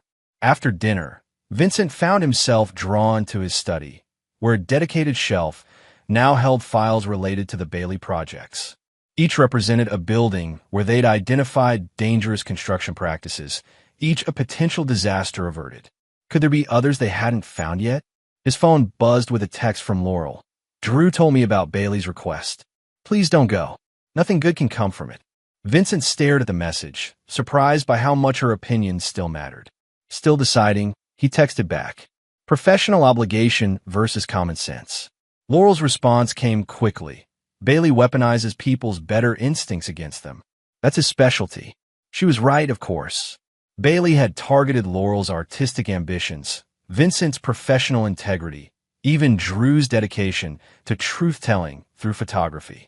He found people's core values and twisted them to serve his purposes. Yet even knowing this, Vincent couldn't fully dismiss the possibility that Bailey actually had critical information. The engineer in him, the professional who had built his reputation on ensuring structural safety, couldn't walk away from potential risk to public safety, no matter how suspect the source. By Friday morning, Vincent had made his decision. He called the assistant warden at Florence. I'll see Bailey, he informed her, but with conditions. The meeting will be recorded. An FBI agent will be present, and Bailey will provide written details of any structural concerns before I arrive. I'll convey your terms, Willis said. Given Mr. Bailey's status, I believe they'll be acceptable. Vincent's next call was to Jack, who was predictably displeased. You're playing into his hands, Jack warned. But if you're determined to do this, I'm coming with you. I appreciate that, Vincent said sincerely. I'd feel better having you there. The arrangements were made quickly. Vincent would fly to Colorado Sunday afternoon, meet with Bailey Monday morning before his transfer, and return that same day. Jack would accompany him, along with an FBI agent who had been involved in the Bailey investigation from the beginning. When Vincent informed Drew of his decision, his son's response was measured. I understand why you feel you have to go. Just remember, Bailey has nothing left except his ability to get under people's skin. Don't give him that satisfaction. I won't, Vincent promised. Sunday afternoon found Vincent boarding a plane to Denver, his mind focused on the upcoming confrontation. Jack sat beside him, reviewing the FBI's latest briefing on Bailey's behavior during incarceration. Model prisoner, apparently, Jack reported skeptically. Cooperative, non-confrontational, participates in all programs. Classic manipulator behavior. Show them what they want to see. Has he provided any details about these supposedly compromised buildings? Vincent asked. Nothing specific, Jack said. Just vague references to critical structural weaknesses in multiple Bailey properties. Could be legitimate, could be complete fabrication. We'll know tomorrow, Vincent said, settling back for the flight. They landed in Denver late Sunday evening and checked into an airport hotel. Vincent found himself unable to sleep, his mind replaying moments from the past year. Drew's bruised face at the police station, Laurel's confession about Bailey's manipulation, the evacuation of the Horizon Tower, Bailey's cold smile at the bail hearing. By morning, Vincent was exhausted but determined. He dressed carefully in his most professional attire, a dark suit with a subtle pinstripe, crisp white shirt, conservative tie. Armor of a sort. The drive to Florence Federal Correctional Complex took just over 2 hours. The facility, a complex of buildings surrounded by razor wire and guard towers, projected an aura of impenetrable security. Inside, Vincent and Jack met FBI Agent Harris, a woman in her 40s with sharp eyes and a no-nonsense demeanor. Bailey's being prepared for the meeting now, she informed them. Remember, despite his white-collar classification, he's considered dangerous. No physical contact. Maintain distance from the barrier at all times. They were led through a series of security checkpoints to a private visitation room divided by a transparent barrier. On their side, 3 chairs were arranged facing the barrier. On the other side, a single chair bolted to the floor.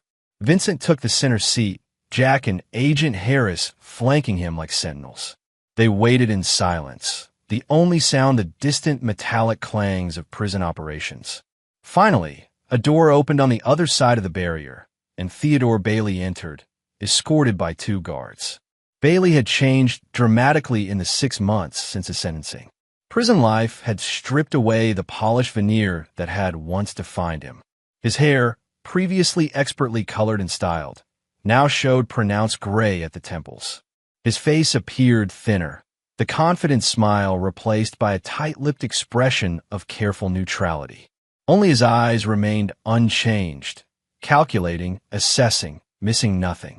Bailey sat in the chair, his handcuffs attached to a ring on the table before him. He leaned forward slightly, his gaze fixed on Vincent. "Vincent," he said, his voice as smooth as ever despite his altered appearance. "You came. I wasn't sure you would." "I'm here about the buildings," Vincent replied flatly. "Nothing else." Bailey's lips curved in a slight smile. "Always the professional. That's what I admired about you, you know. Your unwavering commitment to standards." "Mr. Bailey," Agent Harris interrupted, "you claim to have information about structurally compromised buildings. That's the only reason for this meeting." Bailey's eyes flicked briefly to Harris before returning to Vincent. "Of course, but surely there's time for a moment of reflection between old acquaintances." "We were never acquaintances," Vincent corrected coldly. "You were a client who betrayed professional trust, endangered public safety, and assaulted my son. Perspective is everything, isn't it?" Bailey mused. "From where I sit, I was a business innovator who took necessary risks to meet market demands. The rest was unfortunate collateral damage." Vincent leaned forward slightly. "The buildings, Bailey. You said you had information." Bailey nodded, as if pleased by Vincent's directness. "I do. 3 properties not included in the initial investigation, all with what you might call creative engineering solutions to reduce costs." "Names and locations," Vincent demanded. "The Archer residences in Seattle," Bailey began. "The support columns on floors 3 through 7 are hollow where they should be solid. The Pinnacle Office Park in Atlanta. Foundation issues similar to the Wilburn site, though less severe. And the Bailey Core Apartments in Chicago. Substandard materials throughout, particularly in the load-bearing walls." Vincent made notes as Bailey spoke, his engineering mind already calculating potential risks and necessary inspections. "These will be investigated immediately," Agent Harris stated. "If this information proves accurate, it will be considered in your ongoing cooperation evaluation." Bailey inclined his head slightly in acknowledgement, though his eyes never left Vincent. "I trust you'll personally oversee the Seattle inspection, Vincent. You're uniquely qualified to identify the specific issues." "Why these 3?" Vincent asked, ignoring Bailey's attempt at flattery. "Why now?" Bailey shrugged, the handcuffs clinking softly. "Let's call it a parting gesture before they send me to my new accommodations in the mountains' sunshine." Vincent studied Bailey's face, searching for the real motivation behind this seemingly helpful disclosure. "There's more to it than that." "Perhaps," Bailey admitted. "Perhaps I simply wanted to see you one last time, to observe what my intervention in your life has wrought." "Intervention," Vincent repeated incredulously. "That's what you call destroying my family." Bailey leaned back slightly, a calculating look crossing his face. "I didn't destroy your family, Vincent. I revealed its weaknesses, like a structural inspection exposes flaws in a building's design." Jack shifted beside Vincent, clearly restraining himself from responding to Bailey's provocations. "If you're hoping to provoke me, you're wasting your time," Vincent said evenly. "I've moved beyond anger." "Have you?" Bailey's eyebrows rose slightly. "Then you've accomplished something I never could. Anger has always been my most faithful companion." Even now, for a moment, Vincent glimpsed something beneath Bailey's controlled exterior, a flicker of the rage that had driven him to success and ultimately to ruin. "The buildings have been noted," Agent Harris interjected firmly. Is there anything else regarding public safety you wish to disclose? Bailey's focus remained on Vincent. Just one thing. A question, really. He leaned forward again, his voice dropping slightly. Was it worth it, Vincent? The crusade, the public exposure, the dismantling of my empire. Was it worth the cost to your family? Vincent met Bailey's gaze directly. My family was damaged by your actions, not by my response to them. And yes, preventing potential disasters in dozens of buildings was worth whatever personal cost I paid. Bailey studied him for a long moment, as if searching for signs of doubt or regret. Finding none, his expression shifted subtly. Interesting. You actually believe that. Because it's true, Vincent stated simply. Truth, Bailey said, almost to himself. Such a malleable concept. Your son understands that, with his photography. Different angles, different lighting. Same subject, entirely different story. Vincent tensed at the mention of Drew. My son is not a topic for discussion. On the contrary, Bailey countered smoothly. He's perhaps the most interesting outcome of our interaction. Transformed from an ordinary teenager into an artist of genuine promise. Pain does that, creates depth where there was none before. Vincent felt a surge of anger, but controlled it carefully. If you're suggesting Drew benefited from your assault, I'm suggesting, Bailey interrupted, that adversity revealed his true character, just as it revealed yours. And Laurel's. A slight smile played at his lips. Will she take the position at RISD, do you think? Following your son to Rhode Island. The question caught Vincent off guard. How do you know about that? Bailey's smile widened fractionally. I still have resources, Vincent. Limited, but adequate for maintaining awareness of certain interests. You're being transferred to a maximum security facility in hours, Vincent pointed out. Your resources are about to become even more limited. Perhaps, Bailey acknowledged. But information has a way of flowing even through the strongest barriers. Rather like water, finding structural weaknesses in concrete foundations. Agent Harris stood. This meeting is concluded. Mr. Bailey has provided the requested information about potentially dangerous buildings. Anything further is unnecessary. Bailey nodded to the agent, but kept his eyes on Vincent. One last observation, if I may. You think you've won, Vincent. And perhaps, by conventional metrics, you have. My assets seized, my reputation destroyed, my freedom taken. But consider this, a year ago, you were a moderately successful engineer living a comfortable, unremarkable life. Now you're nationally recognized. Your firm is thriving. Your true character revealed through adversity. He leaned forward, lowering his voice further. In destroying me, you found yourself. So I ask again, who really won? Vincent stood, gathering his notes.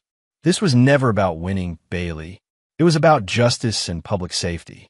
Concepts I don't expect you to understand. As Vincent turned to leave, Bailey called after him. When you inspect the Archer residences in Seattle, check the northeast corner column on the 5th floor.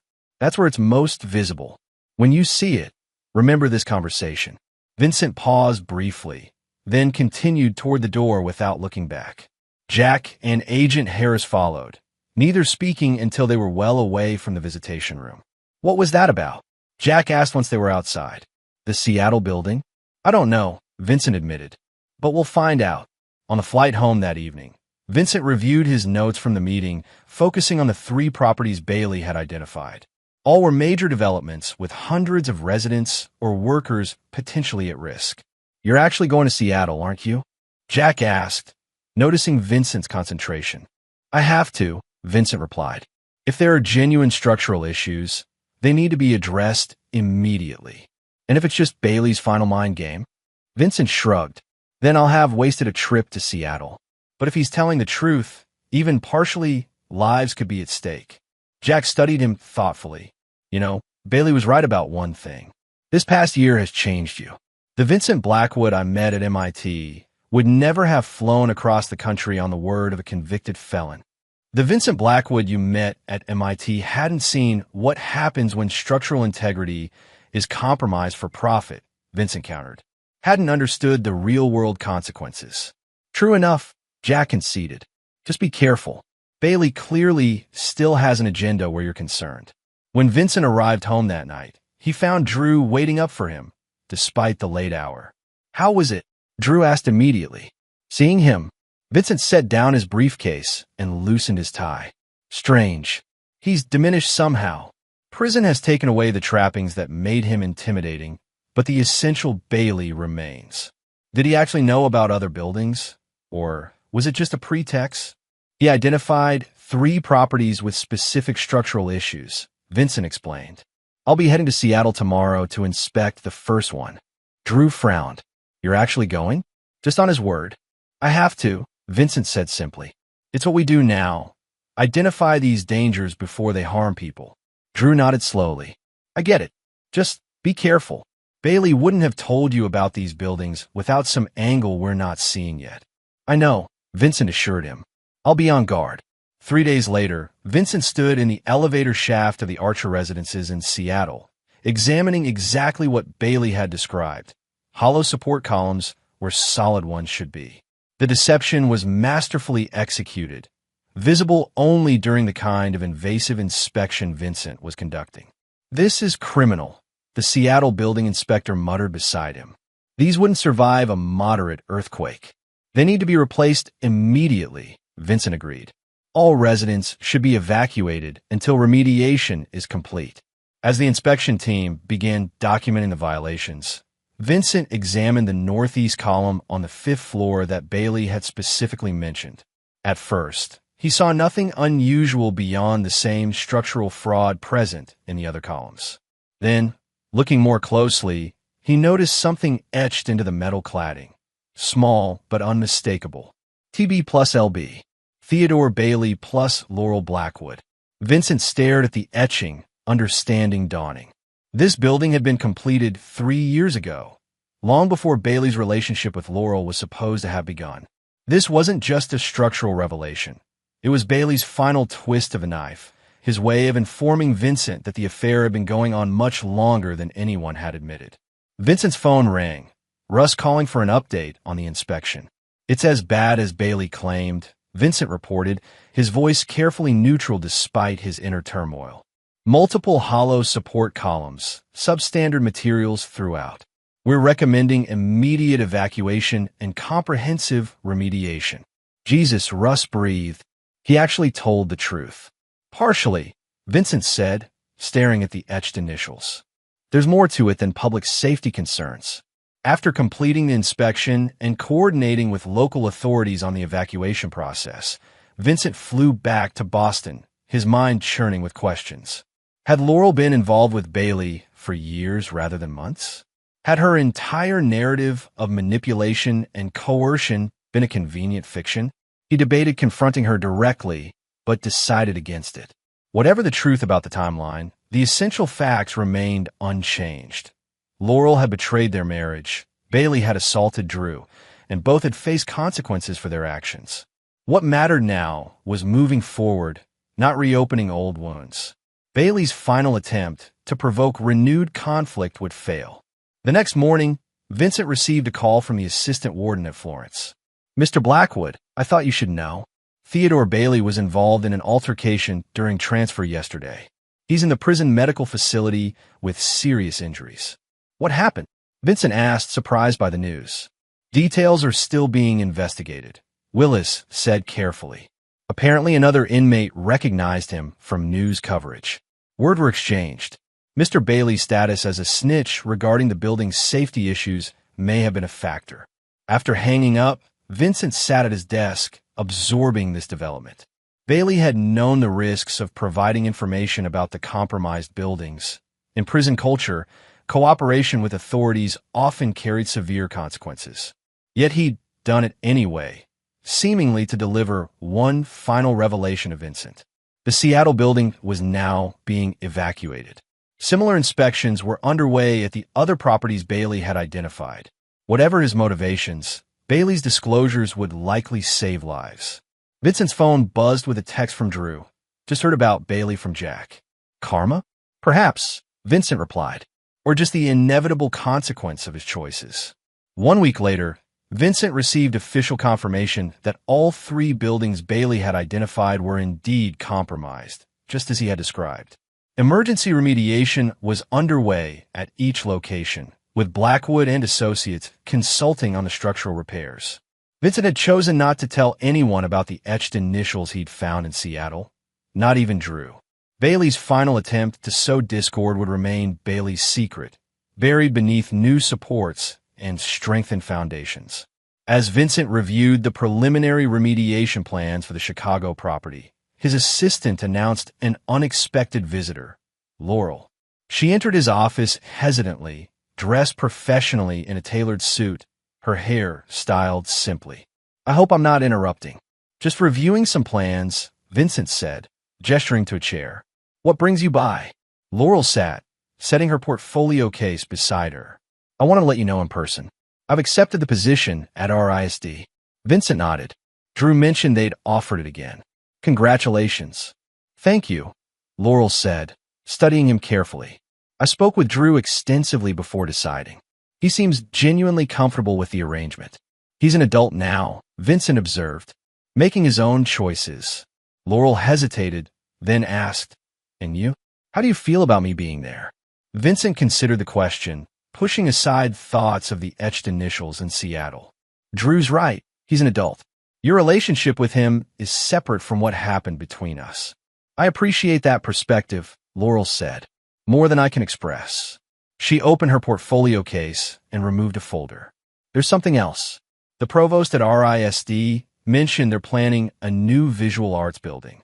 They're seeking proposals from architectural engineering firms with experience in educational facilities." Vincent accepted the folder, understanding its significance. "And you thought of Blackwood and Associates. You designed the Westridge Arts Building," Laurel pointed out.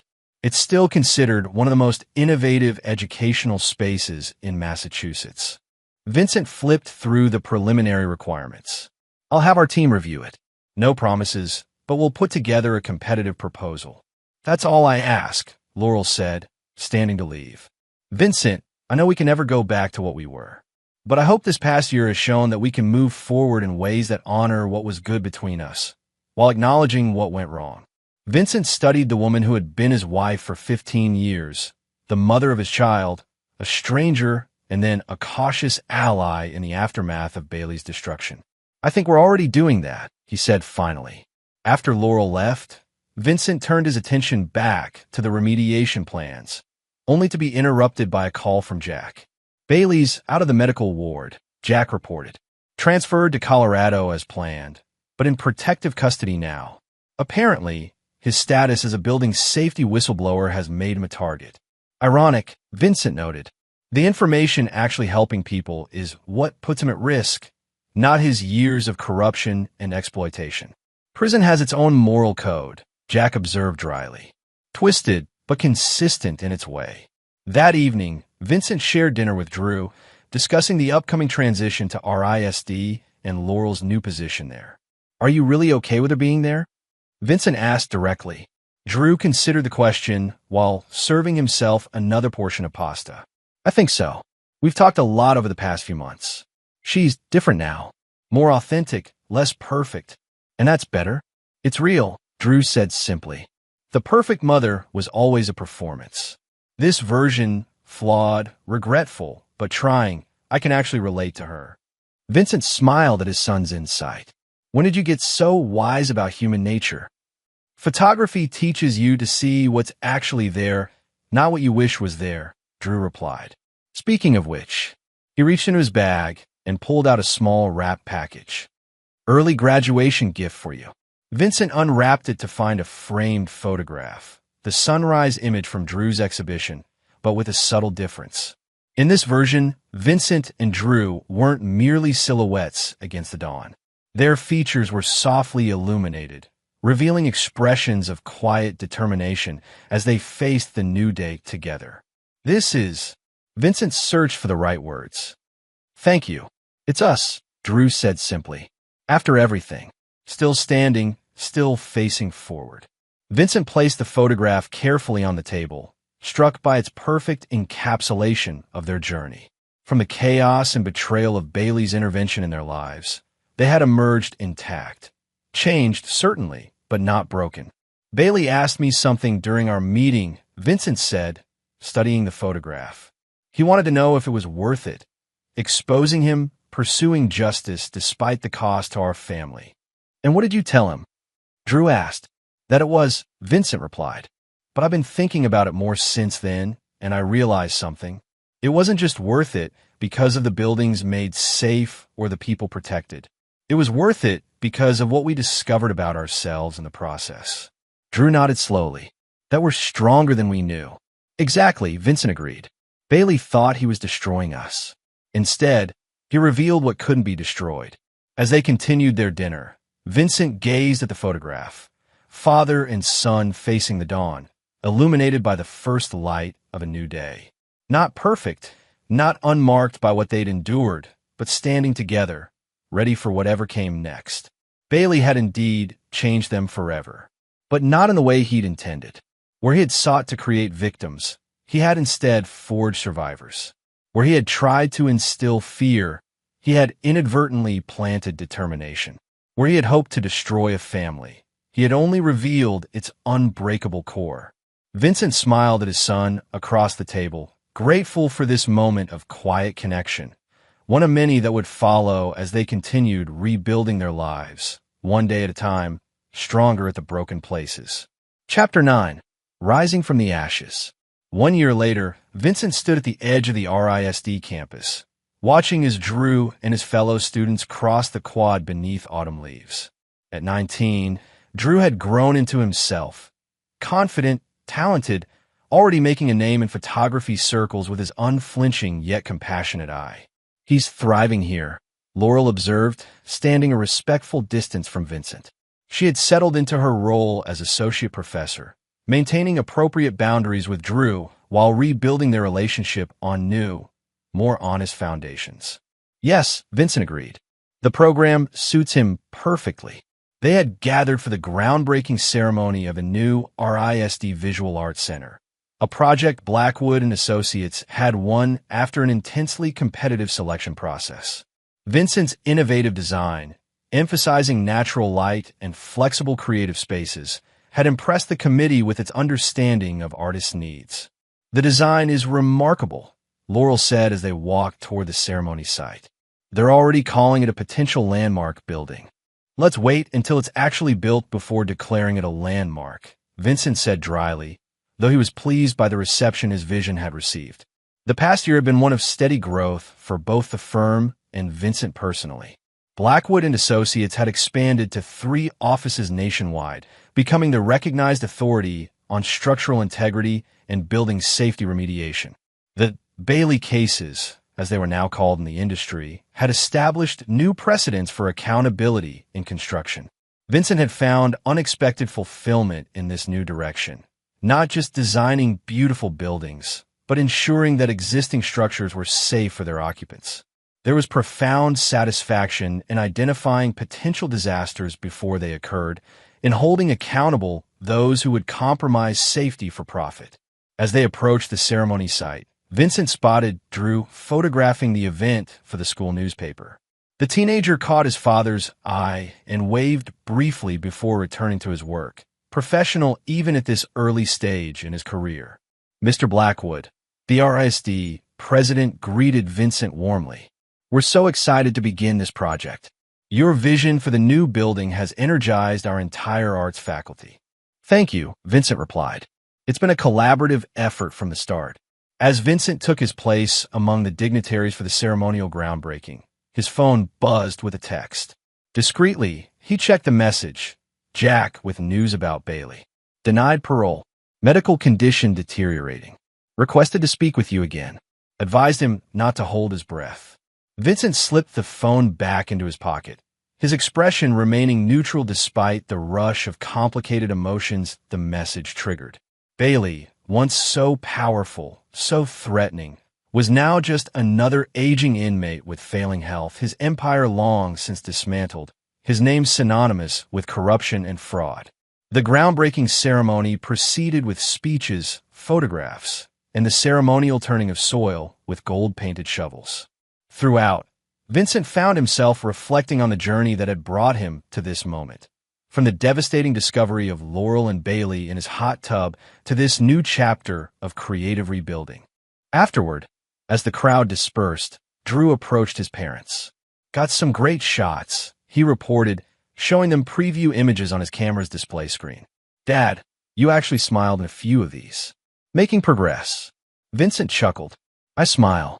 Rarely in photographs," Drew countered. "Usually you look like you're solving differential equations in your head." "I often am," Vincent admitted, making both Drew and Laurel laugh. They walked together toward the campus cafe, an easy camaraderie between them despite their complicated history. Not family in the traditional sense anymore, but connected by shared experience and mutual respect. "How's the documentary project going?" Vincent asked as they found a table. Drew's expression brightened. "Really well. The focus on families rebuilding after structural disasters resonates with people. I've interviewed 12 families so far whose homes or workplaces were compromised by Bailey's practices." "Any common themes emerging?" Laurel asked, ever the professor. "Resilience," Drew said immediately. "Everyone talks about how the experience changed their perspective on safety, on what matters." Several said they're grateful the issues were discovered before tragedy struck. Vincent nodded. "That's the core of what we're trying to do at the firm now. Prevent tragedies before they happen." As they spoke, Vincent noticed a familiar figure entering the cafe. Jack, unexpectedly in Providence rather than Boston. "Jack," Vincent called, surprised. "What brings you here?" Jack approached their table, nodding greetings to Drew and Laurel. "Sorry to interrupt. Vincent, can we talk privately for a moment?" Vincent excused himself, following Jack to a quiet corner. "Is this about Bailey?" "Yes," Jack confirmed. "But not what you think. He died this morning. Complications from the injuries he sustained during transfer last year, apparently." Vincent absorbed this information, searching for his own reaction. "I see. There's more," Jack continued. "He left a sealed envelope for you. Prison authorities vetted it. No threats, no dangerous materials. Just a letter and some documents." Jack produced a manila envelope from his jacket. "I offered to deliver it personally. Thought you might want someone present when you read whatever final message Bailey prepared." Vincent accepted the envelope, feeling its weight. "Thank you. I appreciate that." They rejoined Drew and Laurel, who immediately sensed something significant had occurred. "What is it?" Drew asked directly. Vincent exchanged a glance with Jack, who nodded slightly. "Bailey died this morning," Vincent explained. "Jack came to tell me in person and to deliver this." He placed the envelope on the table. "What's in it?" Laurel asked, eyeing the envelope warily. "I don't know yet," Vincent admitted. His final communication, apparently. Drew studied his father's face. "Are you going to read it?" Vincent considered the question. "Yes, but not alone." He opened the envelope carefully, removing several sheets of paper. The topmost was a handwritten letter on prison stationery. "Vincent, by the time you read this, I will have departed this increasingly uncomfortable mortal coil. The doctors assure me it's just a matter of time, and I find I prefer to control even this final transition. I've had ample time to reflect on our interactions and their consequences. Reflection is one of the few entertainments available in my current accommodations. You might expect remorse or apology in a letter of this nature. I offer neither. What transpired between us was the natural consequence of opposing forces, your rigid adherence to principles, my flexible approach to achievement. However, I do offer acknowledgement. You proved a more formidable adversary than I anticipated. Where I expected a broken man, I found an implacable force. Where I sought to destroy, you chose to rebuild. It was educational. The enclosed documents contain details of my final bequest. Despite the government's best efforts, certain assets remained beyond their reach. I've directed these resources toward a purpose I believe even you would approve, a foundation dedicated to identifying and remediating dangerous structural issues in low-income housing developments. The irony is not lost on me. The very practices that built my fortune will now be systematically undone using my remaining resources. I've named you as the Foundation's technical director, should you choose to accept. The legal framework is established, the funding secured beyond reach of creditors or claimants. You're under no obligation, of course, but I suspect you'll find the opportunity to prevent further harm compelling. It's in your nature, that stubborn integrity I simultaneously admired and resented. As for Laurel and Drew, convey my acknowledgement of their resilience as well. They were collateral damage in a conflict that was always primarily between you and me, a fact I recognized too late to alter my approach. In closing, know that while our methods and morals differed irreconcilably, I developed a peculiar respect for your tenacity. In another reality, we might have been formidable allies rather than adversaries. Consider the Foundation my final statement in our lengthy conversation about structural integrity, both architectural and personal. Theodore Bailey. Vincent stared at the letter, then passed it wordlessly to Jack, who read it before handing it to Drew and Laurel. Is this some kind of joke? Drew asked after reading it. Bailey establishing a foundation for building safety? If it is, it's an elaborate one, Jack observed, examining the accompanying documents. These appear to be legitimate legal papers establishing a charitable foundation with significant funding. The ultimate manipulation, Laurel murmured, forcing you to carry on his legacy, even if reframed as atonement.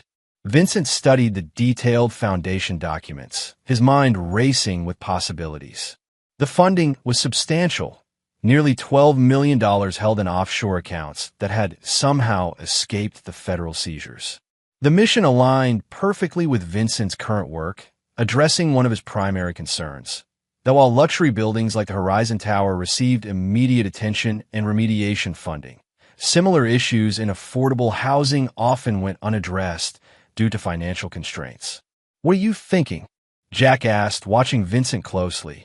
I'm thinking, Vincent said slowly, that Bailey found a way to complicate things even from beyond the grave. You can't seriously be considering accepting this, Drew protested. After everything he did to us. Vincent looked at his son. What if we could use Bailey's money to help people he harmed? To prevent similar harm in the future? Isn't there a certain justice in that? It's what you're already doing with the firm, Laurel pointed out. This would just provide dedicated funding specifically for communities that can't afford private consultants. Drew frowned, but it would tie you to Bailey permanently. His name would be attached to your work. Not necessarily, Jack interjected, scanning the documents. The foundation is called the Structural Integrity Fund. Bailey's name appears only in the founding documents, not in the public-facing elements. Vincent nodded slowly. He knew I would reject anything bearing his name. This way, the good work can proceed without the taint of his reputation. It's still his money, Drew argued. Money he made cutting corners, endangering lives. True, Vincent acknowledged. But isn't there something appropriate about those resources now being used to undo that very damage? The four of them debated the question through lunch, weighing ethical considerations against practical benefits. By the time they parted ways, Vincent had reached a tentative decision. He would have his attorneys thoroughly investigate the foundation's structure before making any final commitment. 2 weeks later, Vincent sat in his Boston office reviewing the extensive legal analysis of Bailey's foundation. Everything appeared legitimate. The funding clean and untraceable to criminal activities, the structure ironclad, the mission clearly defined and aligned with genuine public benefit. Russ entered without knocking, as was his habit after so many years of partnership. Well, what's the verdict on Bailey's posthumous olive branch? Vincent looked up from the documents. Not an olive branch, more like a challenge. Meaning, Bailey knew I'd struggle with this, Vincent explained. Accept his money and appear to forgive his actions, or reject it and allow preventable harm to continue in vulnerable communities. A final no-win scenario, Russ observed. So, which way are you leaning? Vincent stood, moving to the window overlooking the Boston skyline, a cityscape he'd helped shape through decades of architectural work. I'm thinking about reframing the question. This isn't about Bailey anymore. He's gone. This is about what happens next. And what has happened next? Russ asked. We accept the foundation funding, but restructure it, Vincent decided, Remove all references to Bailey. Rename it the Drew Blackwood Foundation for Structural Safety. Russ raises eyebrows. Drew might have mixed feelings about that. He suggested it. Vincent revealed. Said if we're going to take Bailey's money, we should completely erase his influence from it. Make it about the future, not the past. Smart kid, Russ commented. So we're doing this. We're doing this, Vincent confirmed. But we do it our way, transparent, ethical, focused on genuinely helping communities that need it most. That evening, Vincent called a family meeting at his home. Drew, Laurel, and Jack gathered in the living room where so much had changed 2 years earlier. I've made a decision about the foundation, Vincent announced. With input from all of you, I've chosen to accept the funding but completely restructure the organization. He outlined the plan. The renamed foundation would operate as a nonprofit arm of Blackwood & Associates, providing free structural assessments and remediation assistance to low-income housing developments nationwide. Drew would serve as the foundation's documentary photographer, creating visual narratives of communities made safer through their work. Bailey's final manipulation becomes a force for good, Jack observed. Not what he expected, I'd wager. No, Vincent agreed. But perhaps what he needed. What do you mean? Laurel asked. Vincent considered his words carefully. In his letter, Bailey talked about opposing forces, his flexible approach versus my rigid principles. I think in the end, he recognized that his approach had failed catastrophically, while mine had built something lasting. So the foundation is what? His admission of defeat. Drew asked skeptically. I think it's his attempt to be part of something better than what he created in life, Vincent suggested.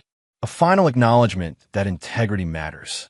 6 months later, Vincent stood in a community center in a low-income neighborhood of Detroit, explaining to residents how the newly established Drew Blackwood Foundation would help address serious structural issues in their apartment complex. Drew moved through the crowd, capturing photographs of concerned families, dedicated engineers, and the affected buildings.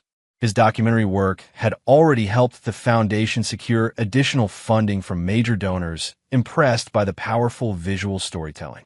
Laurel, who had taken a sabbatical from RISD to help establish the foundation's educational outreach program, was demonstrating simple home inspection techniques to a group of interested residents. As Vincent finished his presentation and answered questions from the community, he felt a deep sense of satisfaction. From the ruins of Bailey's destructive influence, something genuinely beneficial had emerged. Not just the foundation itself, but the renewed purpose it had given the Blackwood family. That evening, in their hotel rooms, Vincent reviewed Drew's photographs from the day's events. These are powerful, he commented, studying an image of elderly residents examining structural plans for their building. You've captured both their concern and their hope. That's what this work is about, Drew observed. The balance between acknowledging danger and creating safety. Vincent nodded, recognizing the wisdom in his son's perspective. 2 years ago, I was focused entirely on bringing Bailey down. Now we're using his money to help people he would have exploited. Life takes unexpected turns. Do you ever regret how things unfolded? Drew asked. With Mom, with Bailey, with everything? Vincent considered the question carefully. I regret the pain you experienced. I regret not recognizing the problems in my marriage before Bailey exploited them. But I don't regret standing up to him, exposing his crimes, protecting others from harm. Drew nodded thoughtfully. Mom said something similar when I asked her. She regrets her choices with Bailey, but not where we've all ended up. And where is that exactly? Vincent asked, curious about his son's perspective. Drew gestured to his camera, to the images on display. Doing work that matters. Being honest with each other. Building something new from what was broken. Later that night, Vincent stood at his hotel window, gazing out at the Detroit skyline. His phone buzzed with a text from Jack, just heard from Florence. Bailey's personal effects released. Nothing further addressed to you. Seems the foundation was his final word. Vincent set down the phone, reflecting on Bailey's strange posthumous transformation from enemy to reluctant benefactor. In death, he had created something that might help atone for the damage he'd caused in life. Not forgiveness. Vincent would never fully forgive Bailey's assault on Drew or his manipulation of Laurel. But perhaps something equally powerful, The reclamation of Bailey's destructive legacy transformed into a force for construction and safety. As Vincent prepared for bed, he noticed a new email from Russ. Preliminary inspections at another site had revealed dangerous structural compromises in a public housing complex in Atlanta. The foundation's next project was already taking shape. Vincent felt a renewed sense of purpose as he reviewed the initial findings. Bailey had intended to destroy him, to break his family and his firm. Instead, he had inadvertently created the circumstances that led to their transformation. Stronger, more purposeful, more authentic. The hot tub where Bailey and Laurel had been discovered was long gone, replaced by a small garden Drew had designed, a space of renewal rather than betrayal. The house itself had been remodeled, opened up, filled with more natural light. Even Vincent's firm had evolved from a traditional architectural practice to an industry-leading advocate for structural integrity and public safety. Everything Bailey had touched had been transformed, not destroyed, but reborn in stronger, more authentic forms. As Vincent drifted towards sleep, he reflected on the strange journey that had brought them all to this point. Bailey had been right about one thing in his final letter. Opposing forces had indeed shaped their interaction. But what Bailey had never understood was that opposition could strengthen rather than weaken, could reveal truth rather than obscure it. The foundation would continue Bailey's transformation from agent of destruction to reluctant source of restoration. Not because Bailey deserved redemption, but because the communities affected by his practices deserved justice and protection. In the end, Vincent thought, as sleep claimed him, that was the true meaning of structural integrity. Not just the physical strength of buildings, but the moral fortitude to stand against corruption, to protect the vulnerable, to rebuild what had been damaged. Bailey was gone, but the lessons of their conflict remained, embodied now in the work of the foundation, in Drew's powerful photography, in Vincent's renewed purpose, even in Laurel's efforts to educate communities about building safety. From the shattered glass of their former lives, the Blackwoods had crafted something new, a mosaic more honest, more purposeful, and ultimately more beautiful than what had been broken. In that, Vincent realized as he drifted into dreams of stronger foundations and safer communities, was a victory Bailey could never take away. And there you have it. Another story comes to an end. What did you think? I'd love to hear your thoughts in the comments below. If you enjoy this story, consider joining our community by subscribing. It means the world to us. For more stories like this one, check out the recommended videos on screen, and I'll see you there.